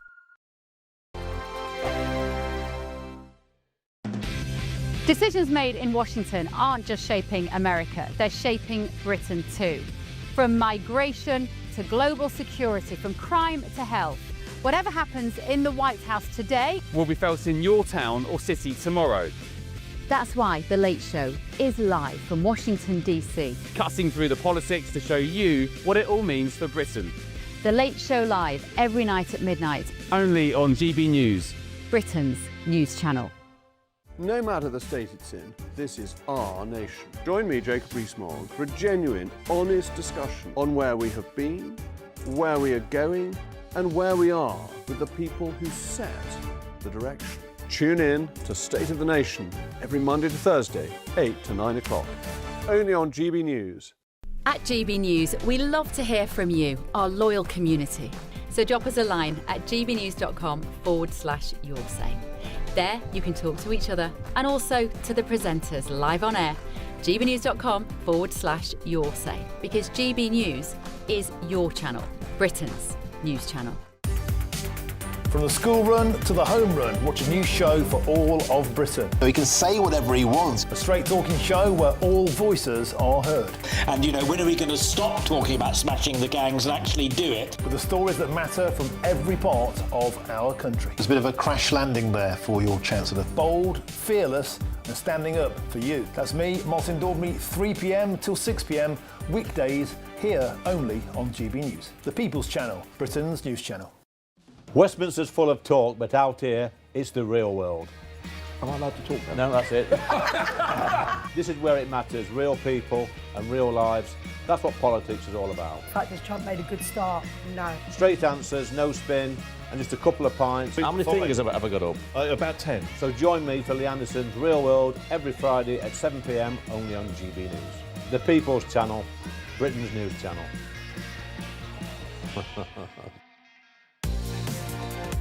Mornings don't have to be tiresome, especially if you have the right company. Wake up to news as it happens, opinion and debate, and of course, a little bit of entertainment too. Because when the kettle's on, we're on. That's Breakfast on GB News, a show worth waking up for. Every morning from 6 a.m. Only on the People's Channel, Britain's news channel. We'll spread the news, you spread the word. Britain was once the envy of the world. But look around. A nation that no longer knows what it is or where it's going. A country that's broken. How do we fix Britain? How do we bring it back? Friday night with Matt Goodwin at 8 p.m. only on GB News.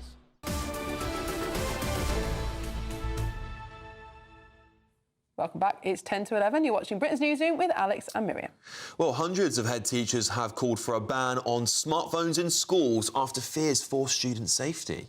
Recent polling shows that 1 in 10 secondary school teachers makes their pupil hand in their phones during the school day, and parents felt less pressure to get their child a phone if they were banned at school. Well, the government say phones have no place in our schools and leaders already have the power to ban phones. But today, health leaders have signed a letter calling for the same thing, for a proper ban of phones in schools. And joining us now is the Director of Policy, Health Professionals for Safer Screens, Arabella Skinner. Arabella, good morning. Thank you so much for joining us. This argument has really hit the mainstream now, the idea that children should not have phones in schools. Tell us about this letter from health professionals, what brought it about, and what you hope the response to be. Thank you, Miriam. This letter has been coordinated by Dr. Emily Samer, who's a child and adolescent psychiatrist. She's clinical lead of South Manchester's child and adolescent services. And she's a member of health professionals and has been really motivated by working with Esther Jai's Phone Free Education campaign, because all our health professionals are frustrated by the continual story that these phones are banned in schools. We know from the government's own work and the Children Commissioner's work that only 11% of schools actually have a proper bell-to-bell ban where phones aren't there. And our health professionals are seeing this on a day-to-day basis. They're seeing the implications of our children having access to phones. And we know that banning phones in schools isn't going to solve all the issues that we're seeing. But it's a really important stepping stone. It sends a really important message. But it's also madness that we're even suggesting they should be in schools. I mean, it just seems like we've got this completely the wrong way around. Why would we put them in schools? Because in a pure safeguarding mode, I can give you, examples of all of our members every day having patients coming in and parents coming in, talking about the trauma of what their children have seen on screens and phones in school shown by other children, or been bullying with cyberbullying from things at school.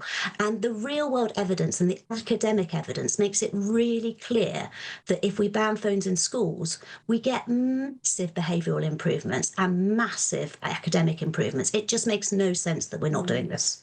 Arabella, many people will say, the government needs to step in, they need to force schools to do all this stuff. But at what point do we put the responsibility onto parents? Say, you should be buying your kids a smartphone at X age. Maybe you should only be allowed to buy smartphones from the age of 16 or 18 when they're old enough to have made their own decisions, or at least need the smartphone for communication reasons. At what point do we stop blaming the schools and the government and start putting that onus back onto parents? Alex, you're completely right. This is a broader issue than just schools and government. The government set a tone, and we have the same issue with alcohol. We have the same issue with drugs. So people slip through, but it sets a tone about what children can do. The other thing I think we have to be really clear on is that we, as health professionals and the health service, have not told parents that this is an issue. There is no public health communication at all that tells parents that their children shouldn't be on screens, that they shouldn't be watching smartphones all day, that we shouldn't be sitting 2-year-olds on screens. Best Start for Life doesn't tell people this because we have no screen time guidance. In most countries, this guidance and communication comes from the health service. So, for example, in France, the health department have just issued a ban on all screens for under 3s in childcare. And that's leading the way from health. Arabella, I'm so sorry, we are out of time. I'm really sorry to interrupt because this is such an important debate. We will have you back on, but thank you so much. Let us know how you get on. We'll be back in just a sec to talk about your energy bills. Is it going to get much colder for you at home? We'll be joining you in just a second.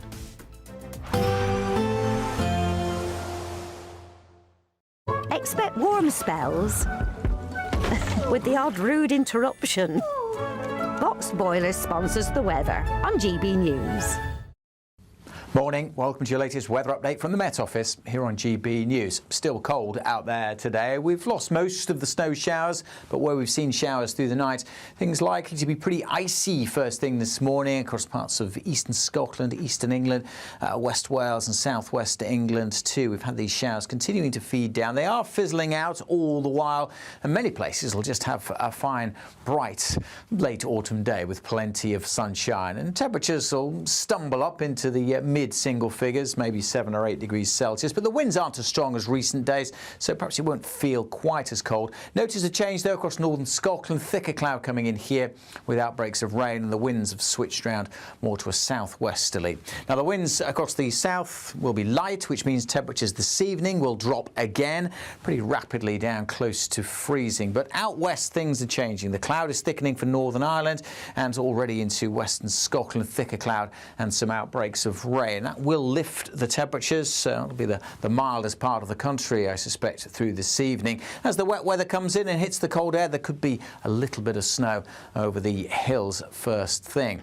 As we go through the evening, as I said, it's going to be a cold one across the eastern parts of England. Cloud will steadily increase, though, elsewhere through the night. Rain trickling into northwest England, Wales, and eventually southwest England too. And again, a bit of snow possible up over the hills. But temperatures will rise as the wet weather moves in. We could start the weekend still with a frost across East Anglia and the southeast, and then it clouds over here quite rapidly through the morning, leading to a pretty cold feeling day. Rain and drizzle for many then to come tomorrow, but it should get a bit brighter through the day across Wales and then northern England, much of Scotland seeing some sunny spells before we see another pulse of rain coming into the southwest and Northern Ireland later on. Temperatures will be a little bit higher, still going to feel, I suspect, pretty chilly for much of the weekend. Expect warm spells with the odd rude interruption. Box Boilers sponsors the weather on GB News. There's just 2 weeks left to see how you could win your Christmas this year paid for by us. First, we'll give you an incredible £30,000 in tax-free cash. Then we'll give you a further £10,000 cash to spend on all your Christmas presents, even the tree. Christmas lunch, that's on us too, with £1,000 in shopping vouchers to spend at your favourite supermarket. Finally, a GB News Christmas goodie bag. For another chance to win, text WIN to 63225. One entry costs £2.50 plus one standard network rate message, or text BONUS to 63225. 5 entries cost £5 plus one standard network rate message. Go to gbnews.com/win. Entries start at £2.50. Call 0903 686 3232. Calls cost £2.50 plus your network access charge, or post your name and number to GB17 PO Box 8690 Derby DE1 9TT. UK only. Entrance must be 18 or over. Lines close at 4 p.m. on the 28th of November. Please check the closing time if listening or watching on demand. Decisions made in Washington aren't just shaping America, they're shaping Britain too. From migration to global security, from crime to health. Whatever happens in the White House today will be felt in your town or city tomorrow. That's why The Late Show is live from Washington, D.C. Cutting through the politics to show you what it all means for Britain. The Late Show live every night at midnight. Only on GB News, Britain's news channel. Exciting news. Every Friday, my Patrick Christie's Tonight Show is going to have a twist to it. We're welcoming some special guests. You. That's right, on Fridays I'm going to be doing my show in front of a live studio audience, because this show is about you and what you have to say. It's going to be the same big debates, same big topics, same big opinions, but every Friday night at 9 p.m. you are invited to come on down to Patrick Christie's Tonight to be a part of the action. Only on GB News, the People's Channel, Britain's news channel. At GB News, we love to hear from you, our loyal community. So drop us a line at gbnews.com/yoursay. There you can talk to each other and also to the presenters live on air. gbnews.com/yoursay, because GB News is your channel, Britain's news channel. Join me, Nana Akwe, for an informative, interactive news programme with a difference. It's fun. No, he didn't say that, Dave. I'm so surprised. I think there's an element of truth to that. Join me from 3 p.m. every weekend, only on GB News, Britain's news channel. In the GB Newsroom, we bring you the news as it happens. With our team of dedicated journalists across the UK. We're ready to keep you up to date with what's happening every half an hour, every single day. Bulletins here on GB News, the People's Channel, Britain's news channel.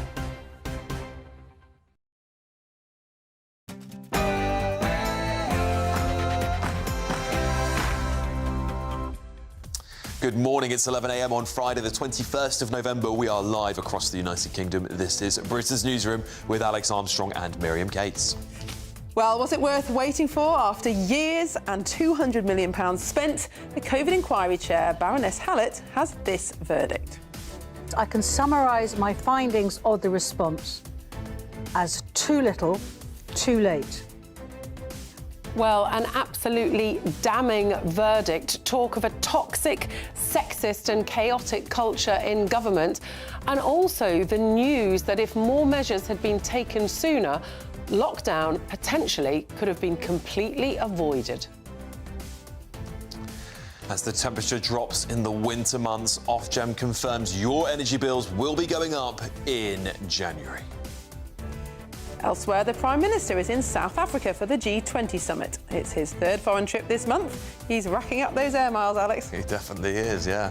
And licence fee dodgers are damaging the BBC as it's cost them £11 billion. Can you imagine? That's how much they rake in, despite a record 1 million enforcement visits to people's homes.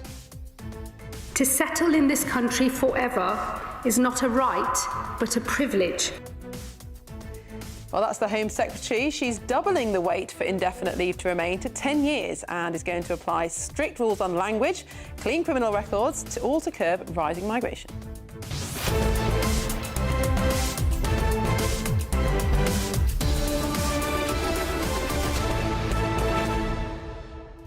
Can you imagine that £11 billion is missing out of BBC's coffers, of course, for people not paying their licence fees? It actually just, at that moment when I was reading it out, hit me again that they get £11 billion pounds, sorry. That is more than many successful businesses will need, and that is forced to be paid for by the taxpayer. Well, imagine if they had that 11 billion, maybe they would have been able to expand BBC Verify, let's say.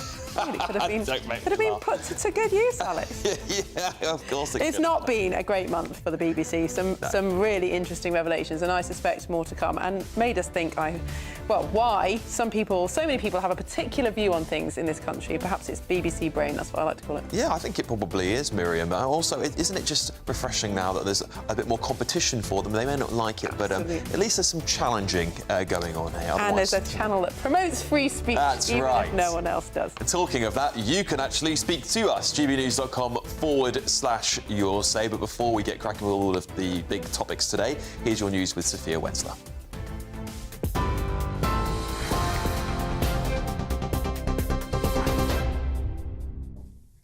Miriam, Alex, thank you. Good morning. Your headlines, it's just gone 11 o'clock.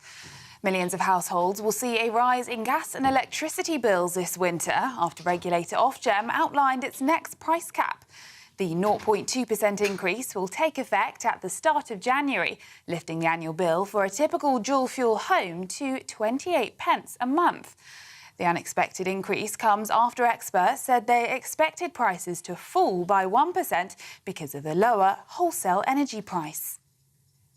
Now, the COVID inquiry is facing criticism by some for being a £200 million waste of money after concluding that lockdowns could have been avoided entirely. The public inquiry found that the government's failure to take COVID-19 seriously cost 23,000 lives in the first wave of the pandemic. The inquiry says the government response to the pandemic in March 2020 was too little too late and said social distancing and isolating symptoms should have been introduced earlier. The report highlighted that a toxic and chaotic culture in the UK government affected decision-making, saying that Boris Johnson failed to tackle it. But Shadow Chancellor of the Duchy of Lancaster, Alex Burkhardt, defended the then Prime Minister. I just remember a very stressful, intense, fast-moving environment in which everyone was trying to do the best thing for the country that they possibly could. I'm certainly not going to criticise the Prime Minister of the day, who had the most incredibly huge responsibility, and who, as I'm sure your viewers will remember, very nearly died, I think in April of that year, but having contracted the virus himself and been hospitalised. And I remember that episode very starkly.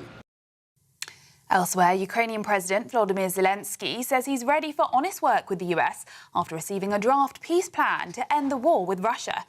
According to the US-backed plan, seen by Reuters news agency, Kyiv would be required to give up land and halve the size of its army. It comes as Sir Keir Starmer says the future of Ukraine must be determined by Ukraine. If the deal goes ahead, Vladimir Putin would walk away with full ownership over the Donbas regions of Donetsk and Luhansk, as well as Crimea. Meanwhile, it's understood Russia will be freed from Western sanctions, rejoin the G7 and take back the majority of its frozen assets under Donald Trump's peace plan for Ukraine.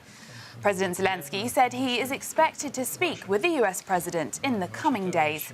But Ukrainian MP Kira Rudik voiced concerns over the proposed deal. This plan is obviously not acceptable in this form for many reasons, but I'm sure that we can work on it with President Trump's administration and try to get it to something that would be acceptable. However, my main question here is Russia even on board with that? Because we didn't hear from Russian officials that they are confirming that this plan was actually created by them and that they will be ready to accept it. Elsewhere, Sir Keir Starmer has had a bilateral meeting with South African President Cyril Ramaphosa on the sidelines of the G20 summit today. The Prime Minister said it's really important to be at the gathering, which Donald Trump won't be attending. There are fears the US president's boycott of the summit will overshadow the meeting of world leaders as they arrive in Johannesburg today. Now, Sir Keir Starmer is expected to approve China's controversial plans for a new mega embassy in central London. It comes amid speculation that the Prime Minister could visit Beijing early next year. Sir Keir insisted he would robustly protect the UK's national interests in response to the speculation. He said that no visit to China had yet been confirmed, while officials refused to comment on the speculation about the planned embassy near the Tower of London. And a Strictly Come Dancing star has reportedly been arrested on suspicion of rape. A man who cannot be named for legal reasons was arrested in October over an alleged incident last year. That's according to the Sun newspaper. It's understood the alleged victim was not a contestant or professional dancer. Hertfordshire Police confirmed the arrest and said inquiries are continuing. Those are the latest GB News headlines. Now it's back to Alex and Miriam. Cheers Britannia Wine Club proudly sponsors the GB News Financial Report. And here's a quick snapshot of today's markets. The pound will buy you $1.3058 and €1.1336. The price of gold is £3,093.61 per ounce. And the FTSE 100's at 9,459 points. Cheers Britannia Wine Club proudly sponsors the GB News Financial Report.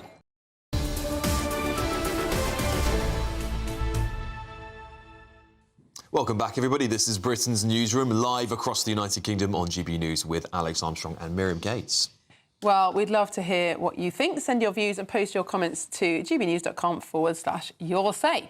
And there's a brand new way to take part in the conversation by becoming a friend of GB News for free. Take a look.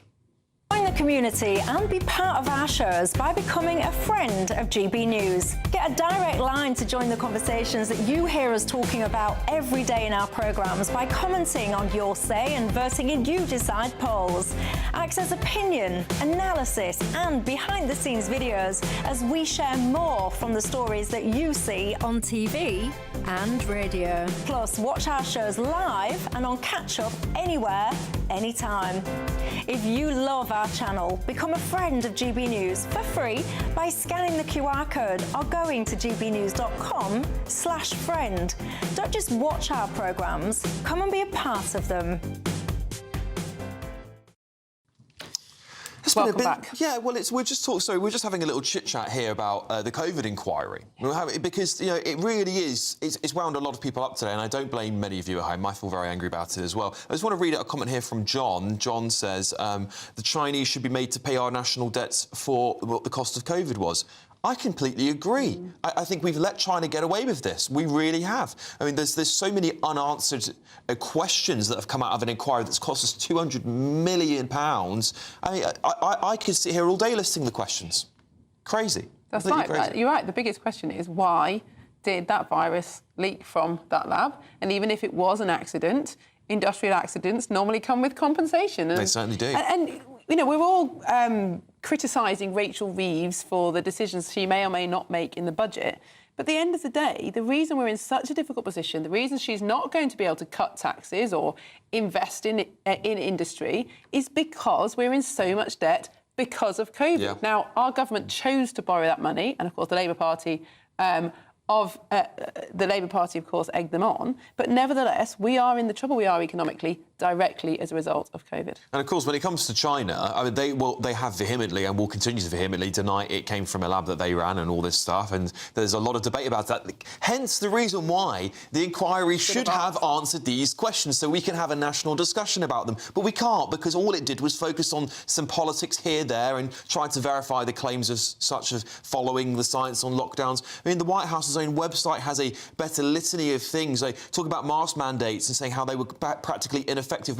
Many of us were told at the start of the pandemic that actually masks weren't going to work. Well, many scientists agree. The same as social distancing. When you look at all the graphs, it didn't work. Same as lockdowns. Saying here it had a negative effect on younger citizens and prolonged mental health and physical health and destroyed physical health of Americans. This was done by the American government last December, and it didn't cost them a penny, clearly. So it might have cost them a little bit of money, but not 200 million. Anyway, sorry. My concern, though, is that not only has it been a waste of time and it is a bit farcical, it's actually quite dangerous, because if the prevailing view now is that we should have locked down earlier and harder, if there is another pandemic or even just the threat of a new virus or even a bad flu season, people will assume that we should just lock down, and I think that is the most disturbing part of this whole exercise. Yes, well, unfortunately, let's recap and relive some of the horrors. Because we haven't heard enough yet. We haven't heard enough. Take it away, Boris.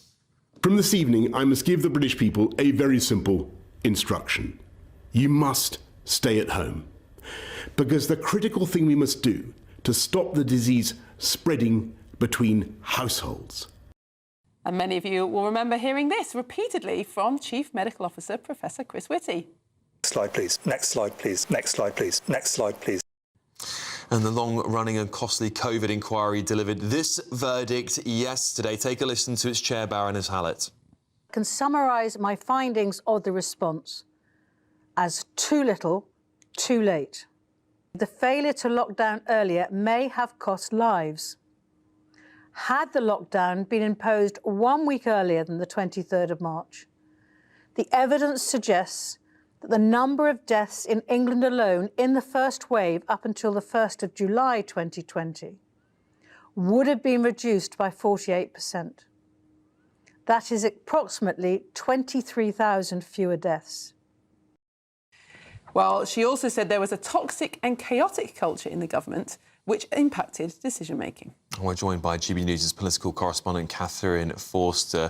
Catherine, I was talking a little bit about, where this inquiry should have gone earlier. We were talking about the impact of this not only globally. I've even got comments here from members saying there should be reparations paid by the Chinese government. What do you make of these sorts of claims, Catherine? I think a lot of people would think that. Of course, the problem is it's never going to happen because China is a huge superpower and we are completely entangled in it, economically and in many ways. So it's not going to happen. But you can certainly see why people think that. And just on the origins of COVID, I remember being at a dinner in January 2020 when we knew that it was in China with a pretty eminent scientist who just got back from Wuhan a couple of weeks earlier. And he said then, first of all, that it had been circulating before Christmas, and also that the community there thought that it had come out of a lab. Now, at the time, he wouldn't talk about it on record. Donald Trump said that, and everyone was like, conspiracy theories, conspiracy theories. Of course, we will never know, because they're not going to tell us. By the time the World Health Organization got into that lab, it was nearly a year later. So we will never know. But either way, not suggesting it was deliberately done, but if it came out of a lab accidentally, or if it came from a wet market, either way, the responsibility for this is on China. And it isn't the first time, is it? Because there's been other similar viruses. But I'm afraid reparations are never going to happen. But this inquiry, I mean, it's gone on for a very long time. This is the second module of 10. This one is on the conduct and decisions of politicians and the civil service. 760 pages. And you just have to wonder, other countries have managed to do these inquiries much quicker, get them wrapped up, make their conclusions. Of course, we have to learn the lessons, but a lot of the people who were there and were responsible are long gone. I mean, Boris Johnson, for example, is not an MP, but I think what's very interesting is, yes, they've said too little, too late, but they also said that if measures had been taken sooner, that we could have avoided going into full lockdown completely. I mean, they did that in Sweden, and we know that the damage of those lockdowns to children's education, to people's mental health and to the economy has been absolutely vast. One of the comments that Baroness Hallett made, and you mentioned in your earlier introduction, was that the climate in Downing Street was sexist. What does she mean by that? Yes, toxic, sexist and chaotic culture in Number 10 and in government. I would say I was talking to a Labour insider the other day who pretty much said that that is the current culture in Number 10. Funny that. Right. It seems like it just might be a problem with intense environments. In this case, there's a lot of blame put at the foot of Dominic Cummings, who was the Chief of Staff, the power behind the throne, although it also does credit him for the fact that he was the one who basically realised that this was heading towards them like a car crash and they were going too slowly, and really pushed them to go into that lockdown. But it was very hard for Boris Johnson because it went against every instinct he had to have that lockdown. And I often think, if we'd had Theresa May for lockdown and Boris Johnson for Brexit, things might have I've been saying this for ages. I've been saying this for ages, Catherine. I think you took the... I mean, but also, I will say, at some point in time as a politician, what you've elected that person to do is to stand by their verdicts on something and say to the medical people and the scientists, nope, that's not what we're going to do. Even if you don't like it, I'm willing to fall on my sword for it. The problem with politicians, I find more often than not these days, Catherine, is that they're trying to appease the public. And Parliament is run by focus groups and committees of the public who are not... We don't always get it right in the public. We often get it wrong. I mean, how many people have backtracked over what happened to COVID? How many broadcasters have had to backtrack? Well, that's it. Don't forget that most people did want lockdown, didn't they? They did. Most newspapers wanted lockdown. The Labour Party wanted lockdown. That's what I'm saying. That's what I'm saying. There was very little challenge. There was an acceptance, and they talked about the science. There is no such thing as the science. No, there's not. There is a lot of differing opinions. Not so you can't follow science. Science tells you what's happened so far. It can't tell you what's... Exactly. And just one last thing. On the sexism, I think there was a lack of women in the cabinet, women's voices. Now, it shouldn't take women to talk about the effects of closing schools, unfortunately, but I think those voices were missing. And I remember my kids' schools were closed. They were talking about opening golf clubs, opening pubs, before talking about opening schools, and I remember just sort of tearing my hair. Absolutely. Yeah, I can imagine. Well, they managed to open the garden in Downing Street pretty quickly. Anyway, Catherine, before you go, if anything sums up Prime Minister Starmer at the moment, take a look at this stumble at the G20 summit just moments ago. Hello. How are you? Oh, dear. Oh, dear. I've done that in heels many times, but I don't think he has that excuse. I suspect that is now going to go viral. It will be used as a metaphor. What I would say in his defence, because I've been on a lot of these trips, they have been on an overnight 12-hour flight. Yeah. No sleep. Slept. But, yeah, that's unfortunate. Poor chap. Very unfortunate indeed. There's only a few weeks left until Christmas, so you can do it. Yeah, there's a few weeks left until Christmas and time's running out for you to enjoy it all on us. 40 grand in tax-free cash, 1 grand to spend in your favourite supermarket. And Alex to entertain you. Here's all the information you need. There's just 34 days until Christmas, and it's the final week to see how you can enjoy it on us. That's £30,000 in tax-free cash to make 2026 fantastic. A further £10,000 cash to spend on gifts for all the family, the tree and decorations. £1,000 in vouchers to buy a slap-up Christmas lunch at your favourite supermarket. And finally, a GB News Christmas goodie bag. Plus, we're going to get it all to you in time for the big day. For another chance to win, text WIN to 63225. One entry costs £2.50 plus 1 standard network rate message. Or text BONUS to 63225. 5 entries cost £5 plus 1 standard network rate message. Go to gbnews.com/win. Entries start at £2.50. Call 0903 686 3232. Calls cost £2.50 plus your network access charge. Or post your name and number to GB17 PO Box 8690 Derby DE1 9TT. UK only. Entrance must be 18 or over. Lines close at 4 p.m. on the 28th of November. The winner may be contacted live on GB News, week commencing the 8th of December. Please check the closing time if listening or watching on demand. Good luck. Well, coming up next, Sir Keir Starmer might approve a supersized embassy for China. It'll be the biggest of its kind anywhere in Europe. We'll be going through that and more with Andy Williams and Emma Trimble. This is Britain's Newsroom, only on GB News.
Mornings don't have to be tiresome, especially if you have the right company.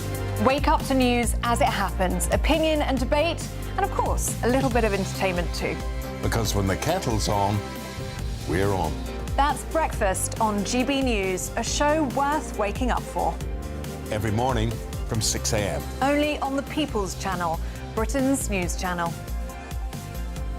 We'll spread the news, you spread the word. From the school run to the home run, watch a new show for all of Britain. He can say whatever he wants. A straight-talking show where all voices are heard. And, you know, when are we going to stop talking about smashing the gangs and actually do it? With the stories that matter from every part of our country. There's a bit of a crash landing there for your Chancellor. Bold, fearless and standing up for you. That's me, Martin Daubney, 3 p.m. till 6 p.m, weekdays, here only on GB News. The People's Channel, Britain's news channel. Westminster's full of talk, but out here, it's the real world. Am I allowed to talk No, now? that's it. This is where it matters, real people and real lives. That's what politics is all about. The fact is Trump made a good start, no. Straight answers, no spin, and just a couple of pints. How many fingers have I got up? About 10. So join me for Lee Anderson's Real World every Friday at 7 p.m, only on GB News. The People's Channel, Britain's news channel.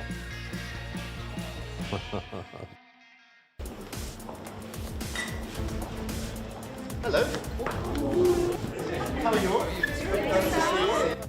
Well, who'd be a politician? That's all I... poor guy. You're all killing yourself laughing. I mean, it is funny, but he's been on a 10-hour flight or something. I think he's had too many. Do you think he's had too many beers? I wouldn't let him on the flight. Someone's put a banana skin on the floor. Have you ever slipped when you were a politician? Did you ever make any embarrassing? Not on camera like that. No. But, well, I used to always take my shoes off in the chamber of the House of Commons. There's still time. There's still time. There's still time here. Bobbing in heels, but fortunately I never got caught on camera. But bobbing in heels is very unpleasant. Yes. Yeah. Have you ever stumbled at an airport? Ever? I actually did fall over the other day. I fell off of a step outside of a restaurant. Oh, no. Thankfully, the world's media weren't watching you. It wasn't dissimilar from that, but that was much better than I was expecting. I was expecting a little stumble, but that really was the moment of confusion on his face when he realised that he was tumbling. This could be his Biden moment, couldn't it? This could be Starmer's Biden moment. Andy, what do you think? Sorry, we'll get on some serious things. It's also so perfectly timed to prove the point that I was trying to make to Andy just on the previous paper review of the previous hour, that he's a pathetic embarrassment. I mean, what could prove it better than that? Oh, come on. Let's play it one more time. Let's play it one more time. Alternatively, Andy, people get the politicians there. Oh, God. The public deserves better than me. Is that what you're Working people deserve Working people. They all stumble around like I do.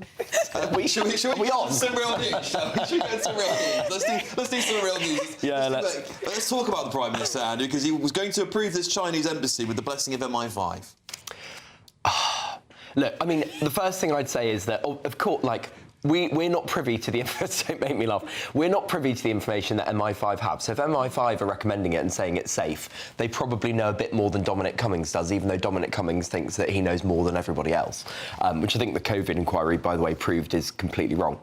But it does seem concerning that we should allow a rogue state to build a super embassy on the edge of the City of London with cables running under our financial centre. They're rogue actors, the Chinese, and we know that. Now, should we make them an international pariah? No, because we can't, because they're a superpower. But we do need to be wary, so I think it is concerning. Andy's got a point, but is this not the issue we have now globally, is that we've all sort of cower into the superpower at the time, rather than all ganging up together? Wasn't this the whole point of the European Union in the first place, was that all these states should be able to come together and say no to these big superpowers, and unfortunately we just seem to fail to do that. That's been very effective on Ukraine, by the way. Actually, Europe standing up to Trump has shifted the dial. Is that not a NATO thing, which is a military alliance? Well, I think the European Union has been helpful, but obviously we're not in the European Union. We've been a big part of that. So, yeah, I mean, I think clearly China are threatening us, and they're saying if we don't give them what they want with this specific embassy, it's not that they just want an embassy, a nice new embassy. The point has been made that this is reciprocal. We want to build our embassy in their capital. They should be able to build a new embassy in ours. But why does it have to be this one specifically when it's quite clearly a security threat with the fibre optic cables, given its position, given its size, given its location generally? The fact that the Chinese are saying to us, basically, give us what we want or else, I think it should be the signal that we need to stand up to them, because we can't be kowtowing to this. I mean, all you have to do is just look at the recent spy scandal. The fact that, I mean, they are actively hostile against us. They are a security threat. This government has been not just soft on them, but I really think negligent maybe isn't even a strong enough word. They've been wildly irresponsible with our security, and I think for Starmer to not stand up against them and say, look, you can have your embassy, fine, we're not making an international pariah of you, but you can't demand exactly which location you have. And no, only a hostile state would not take into consideration the security needs of the country where they want to. But Andy, as you said, that there could be serious consequences for the government refusing this. I mean, Xingye, the owner of British Steel in Scunthorpe, threatened to, offered to cancel the debt that they claim the government owes them if the embassy is approved, which shows how closely linked Chinese businesses with the CCP. But nevertheless, it does show that there are big consequences for making China unhappy. Yeah, and look at Huawei, for example, which has been, there was talk of that being completely embedded in UK infrastructure. I think in some ways it is actually already. So it is concerning, but this is how powerful states wield their power. They threaten you, they bully you, and the truth is that they can. Yeah, we're really stumbling over this China issue, aren't we, Emma? Sorry, that's the last jokes I'll make about that. Let's talk about the COVID inquiry, shall we? Because again, this is another thing that's dominating the headlines today. And I think for me, it brings up a lot of feelings. We've all been quite passionate about this today. This whole inquiry to me is a complete farce. It has come to no informative decision. It's cost us 200 million quid. What were you saying me the cost per page? Oh, £171,000 a page. Ridiculous. Well, you would love that if you were writing that when you just recently did your study. That would have been nice, wouldn't it? You used exactly the word that I was going to use, that it's a farce. The fact that, I mean, there are so many things that can be said about this, and I think Lord Frost was absolutely right. He wrote a great article in the Telegraph saying that this report should not be cast aside lightly. It should be thrown aside with great force, because one of the key aspects of this, aside from the fact that it's cost 200 million and all it's done is just affirm the official narrative, is that they're talking about if we had only locked down earlier, we could have saved 23,000 lives. But this is based on modelling that has already been shown to be incorrect. So it's the same model from Imperial College that suggested that 35,000 people would die in the first wave in Sweden if they didn't lock down. Well, they didn't lock down, and only 6,000 people died. So it's already been proved to be inaccurate. The modelling, time and time again, was absolutely wrong. And so I think of all of the things that lockdown could have looked into, and if we're talking about excess deaths, things like the actual harm that has come through, the NHS waiting lists and so on, the people who have died as a consequence of the government's policies. All this has done is, at great taxpayer expense, affirm the government narrative, and has shown absolutely no desire to actually get to the bottom of anything that matters. It's like a performance art project, like setting fire to 200... Do you remember the KLF? They're a house music band from the 90s, and they set fire to £1 million on an island in Scotland, literally, right, as an art experiment. And this is setting fire to £200 million, but through the medium of an inquiry. I mean, it's just nonsense. Incredibly boring, incredibly long-winded. It's 5.5 years ago, so people have stopped caring. People want to move on. And as Emma says, we've learned nothing. Like, spoiler alert, if you make a football mascot the Prime Minister, if you choose somebody who's temperamentally ill-suited to run anything, can't run a bath, and then you go and put him in charge of the country, guess what? He's going to screw up badly. Like, the guy was a complete disaster. The government was shambles. Matt Hancock, this bloke, yes, he studied PP at Oxford, good luck. And I have very little sympathy for politicians. You probably gathered that from working with me for the last few years, Andy. But it's come up, yeah. Also, should we not throw some blame at the chief medical officer? We've got Chris Whitty and Patrick Vallance. These are people who are knighted now. One of them's working in government. Should we not be looking... In the government's defence, it was an unprecedented moment. It was really complicated. It's easy to say with hindsight we should have locked down earlier, but nobody knew what... the whole... with hindsight, we would have said, well, old and vulnerable people will be locked down, but healthy people won't be. And it's, we didn't know at the time, so it's difficult. Before we go to the news, Phil just wanted to let you know, Andy said, only 1 hour ago, Andy Williams was saying how good Stammer is on the world stage, and now he's stumbling up on it. There we go. Hindsight is a wonderful thing. Thank you, panel. We'll see you soon. But here is your 60-second news update with Sophia Wenster.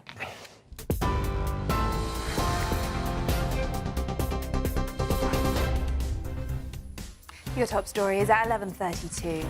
Energy bills will rise by £3 from January after regulator Ofgem announced a 0.2% increase in the price cap. The COVID inquiry has been branded by some as a £200 million waste of money after concluding that lockdowns could have been avoided entirely. The public inquiry found the government's failure to take COVID seriously cost 23,000 lives in the first wave of the pandemic. Elsewhere, Ukrainian President Volodymyr Zelensky says he's ready for honest work with the US after receiving a draft peace plan to end the war with Russia. Sir Keir Starmer has vowed to focus on making deals with other nations on his trip to the G20 summit in South Africa, amid concerns that President Trump's boycott of the event will overshadow the meeting. And Sir Keir Starmer is expected to approve China's controversial plans for a new mega embassy in central London. The Prime Minister insisted he would robustly protect the UK's national interests in response to this speculation. Those are the headlines for now. I'll have more for you at the top of the hour.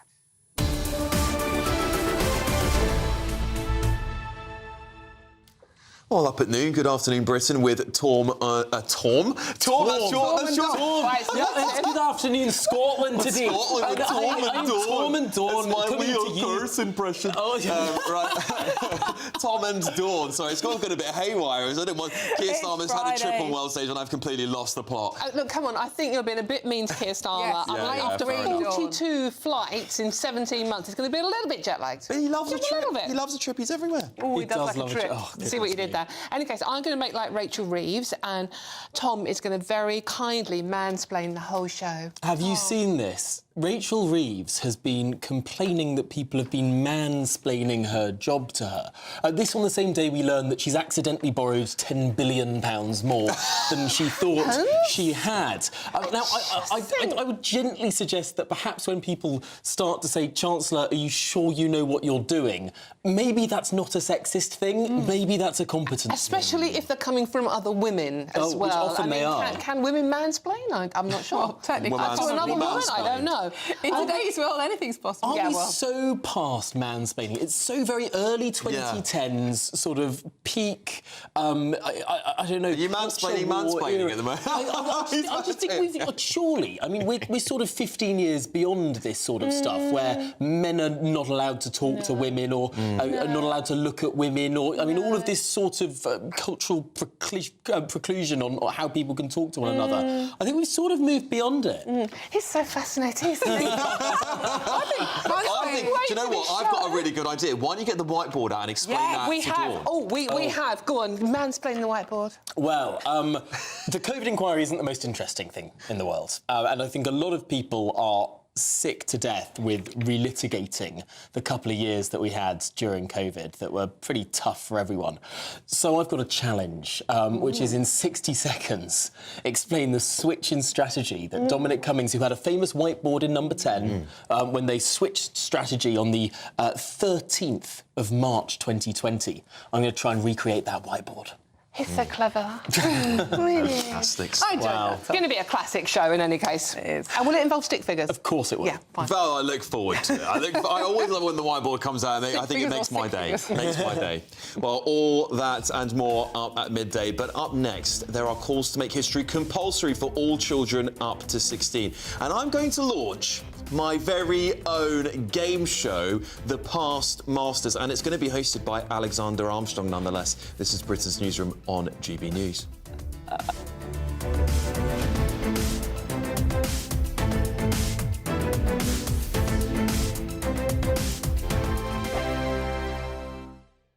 Hello, good morning. Welcome to your latest GB News weather update brought to you from the Met Office.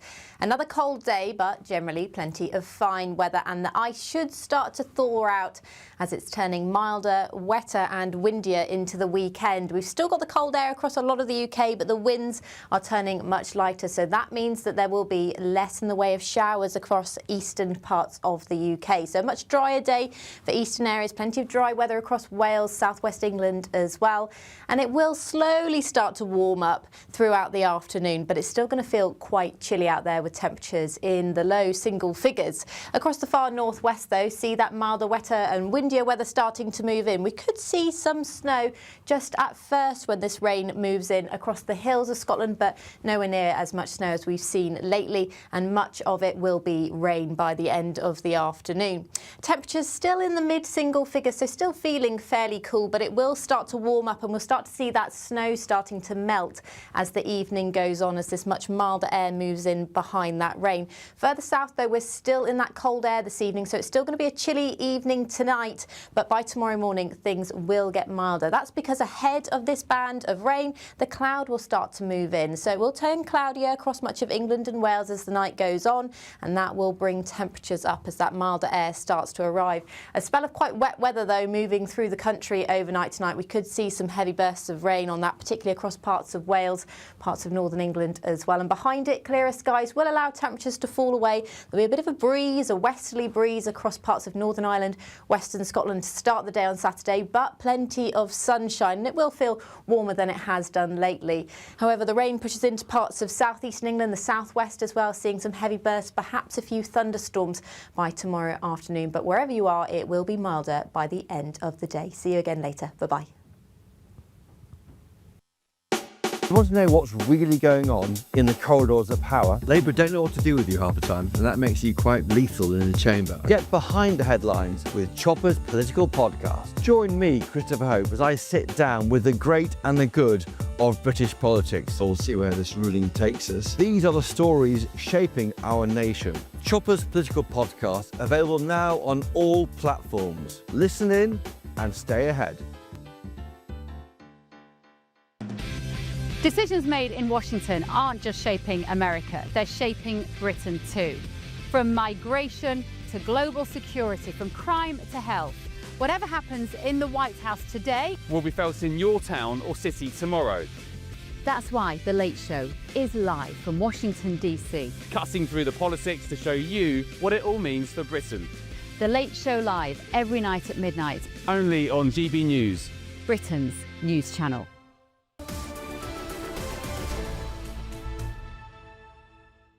Hello and welcome everybody. This is the Past Masters and I'm your host, Alexander Armstrong. Yes, the pointsless version. A shocking new report shows only a quarter of young adults say they know about Admiral Nelson, and even fewer, only 1 in 7, know about Field Marshal Montgomery, who commanded our armed forces on D-Day, of course. My two history buffs are taking part in the debut of the Past Masters. Two titans of historic knowledge will go head-to-head. Miriam Cates takes on the author and historian Tony McMahon, and, oh, of course, it's fastest finger first on your buzzers. And whoever gets the most questions right is the winner. Can you both press your buzzers for me one time? There we go. That's what you're going to hear. And it's time for your first question. I have the questions here. Nobody has seen them, I think. Which two wives of Henry VIII were beheaded? I'll give that to Tony. Anne Boleyn, Catherine Howard. Correct. 1 point to Tony. Second question. What year did the Titanic sink? I'll give that to Miriam. 1912. Correct. It is 1-1. This is going to be a tight show, isn't it? Which city was JFK shot in 1963? Tony, you went in, Kylie? Dallas. Dallas, Texas is correct. It's 2-1 to Tony. In what year was the NHS created and by who? 1948. Bevan. Yes, that's correct. I'll give you a point for that. How many days was Lady Jane Grey queen for in the 16th century? Oh, is that you, Miriam? Yeah, 9. 9 days is correct. Miriam's taking the lead. Who was the first president of the United States of America? Tony. George Washington. Correct. And our final, 2 questions left. Penultimate question. The fall of the Berlin Wall happened in what year? Miriam. 1989. Yes, that is correct. And last question, please look at your screens. Who is in this picture? Tony. Lenin. Correct. There you go. It is correct. It is Vladimir Lenin.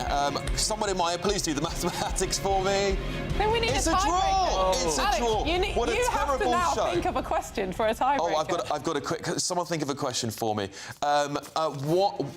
What year did World War II end? Tony. 45. Correct. Tony's taking the win there. Congratulations. That was our first episode of Past Masters. Back to the studio with Alex Armstrong from GB News. It's going to be a ratings hit, Okay, I'm just Alex, going to go sit down. That was close. It was a close call. But this is Tony, we're talking about, of course, and really, it's all a bit of fun. Yeah. But it's an important topic because young people so often now don't know their history anymore. And this is having a massive knock-on effect when we look at poll ratings. We see British young people not proud of their history. Yeah, I mean, it's really weird. Think of it that you go into Trafalgar Square and you've got no idea who's on top of the column, you know, or you walk to Buckingham Palace and you think, who's that woman, that statue of a woman there? You know, you don't know it's Queen Victoria. So, you know, that's absolutely crazy. And it kind of, history gives us context for everything around us. I mean, I don't know, especially living in London where you go, there's a Victorian building, there's a Georgian building, there's a car. Cars started in, you know, Henry Ford or whatever. But, you know, just the things that you can refer to in your mind. And I think it means that you lead a kind of a less enriched life, just not knowing anything about the past.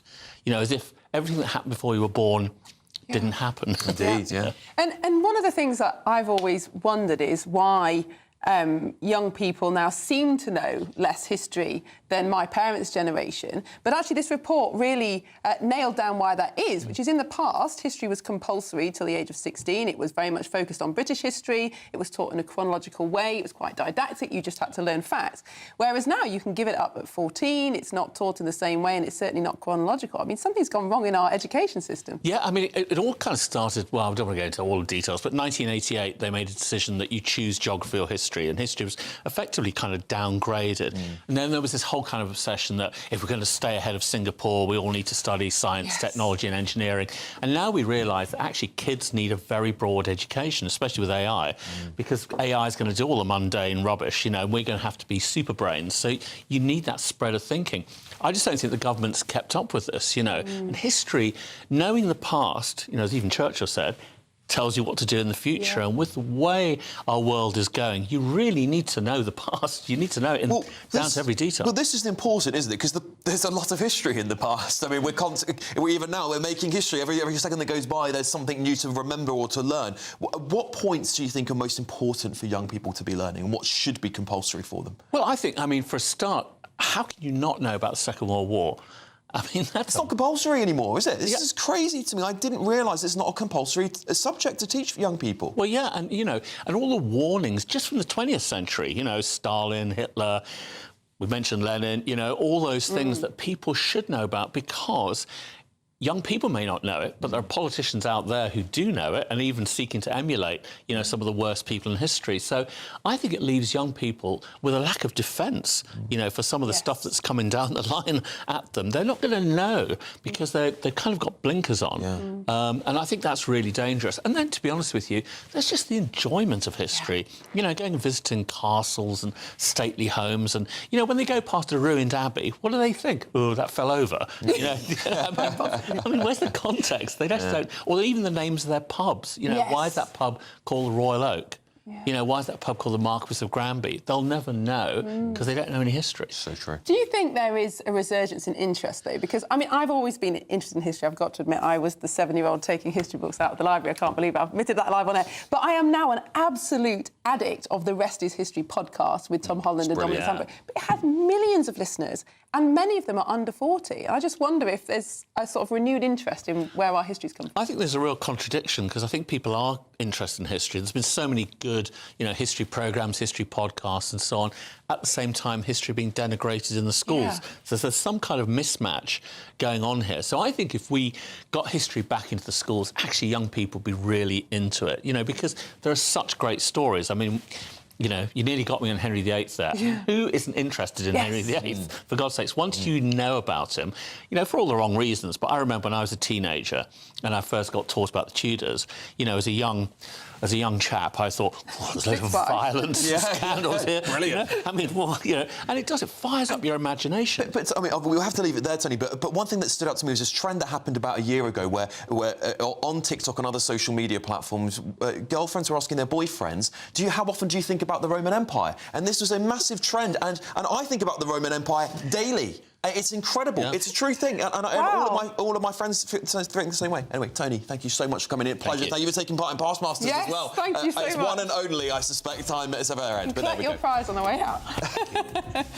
Well, up next, now, while free breakfast clubs might be a good idea, according to some, I'm absolutely enraged by what the Department for Education have tweeted out. But well, first, if you're in search of some holiday sun, here's the forecast for some of our top European destinations. You're with Britain's Newsroom on GB News.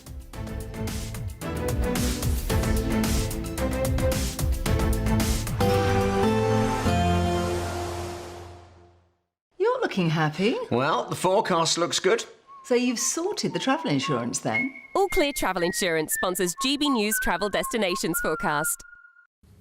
Heavy rain and strong winds likely in Italy and Croatia for the first part of the weekend. Meanwhile, it's fine and sunny for most of Spain and Portugal. Chance of some showers for Madeira and also across the Canaries. Sunny but not particularly warm across much of Spain and Portugal. Wet and windy weather, especially for southern Italy, Sicily and parts of Croatia and mainland Greece. Many of the Greek islands dry and fine on Saturday, but it will be cloudy here on Sunday. By the time we get to next week, it looks a little warmer for Rome and Dubrovnik. All Clear Travel Insurance sponsors GB News Travel Destinations Forecast. I'm Michelle Dewberry, this is Jubes & Co with you. Hello everyone, Patrick Christie is here. GB News, Britain's news channel. Access the stories that matter to you. Take the GB News family with you on any device. And as long as you have an internet connection, tune in to GB News anywhere on the planet or beyond.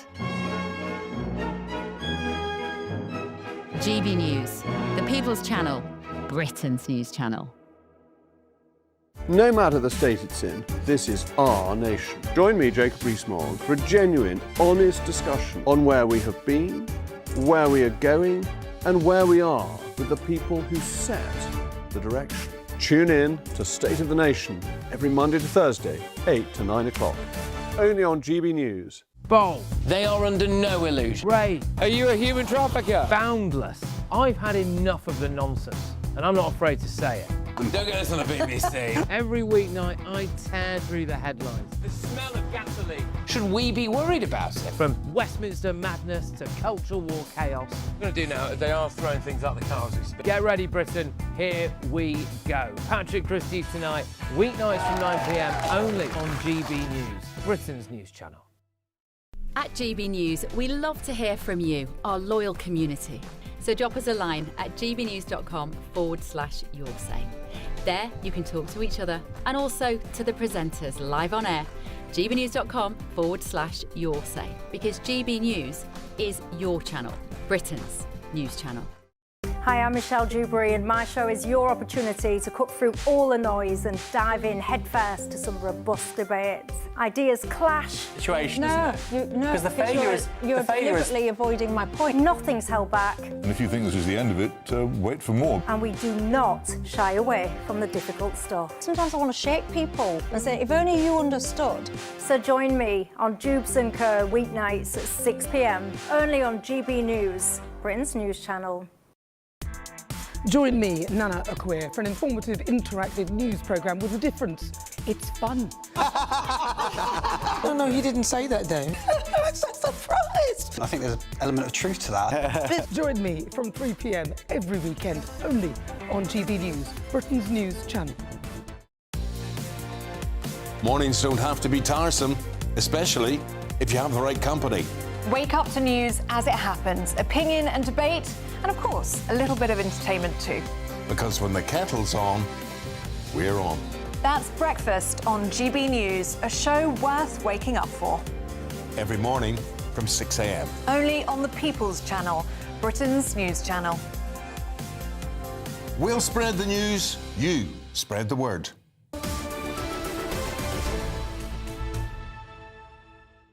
Welcome back to Britain's Newsroom with me, Alex Armstrong, and Miriam Cates. Now, as part of Labour's plan for change, the Department for Education are funding more breakfast clubs. And this morning, they tweeted a video with this text. Free breakfast clubs are transforming mornings for 500,000 children. That's 95 precious hours back each year, while children get a nutritious start to their day. Yeah, this has riled you up. Miriam came waving this at me this morning before we came on air going, can you see this? And I understand why, Miriam, because basically it's saying precious hours without your kids will feed them and take it all from there. And some of the parents on this video are saying, oh, it's great, I can go to the cafe now because I've handed my kids over to school early. It's totally no wonder we have a birth rate crisis. And also, the taxpayer is funding breakfasts for people, so parents can put their feet up. Yeah, well, that's it for us. Up next, Good Afternoon Britain with Tom and Dawn. We will see you later. It's a difficult day for Rachel Reeves, but then again, when isn't it? No, we've accidentally borrowed £10 billion more than we thought. But the Chancellor, seems to blame it on misogyny. Yeah, and we're also obviously talking about the COVID inquiry, and I'm particularly interested in what happened to our care homes. We haven't mentioned that and how older people were treated. Lots to talk about, lots to discuss. All of that coming up after the weather.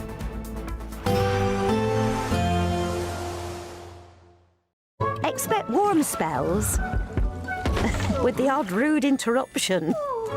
Box Boilers sponsors the weather on GB News. Morning, welcome to your latest weather update from the Met Office here on GB News. Still cold out there today. We've lost most of the snow showers, but where we've seen showers through the night, things likely to be pretty icy first thing this morning across parts of eastern Scotland, eastern England, West Wales and southwest England too. We've had these showers continuing to feed down. They are fizzling out all the while, and many places will just have a fine, bright, late autumn day with plenty of sunshine, and temperatures will stumble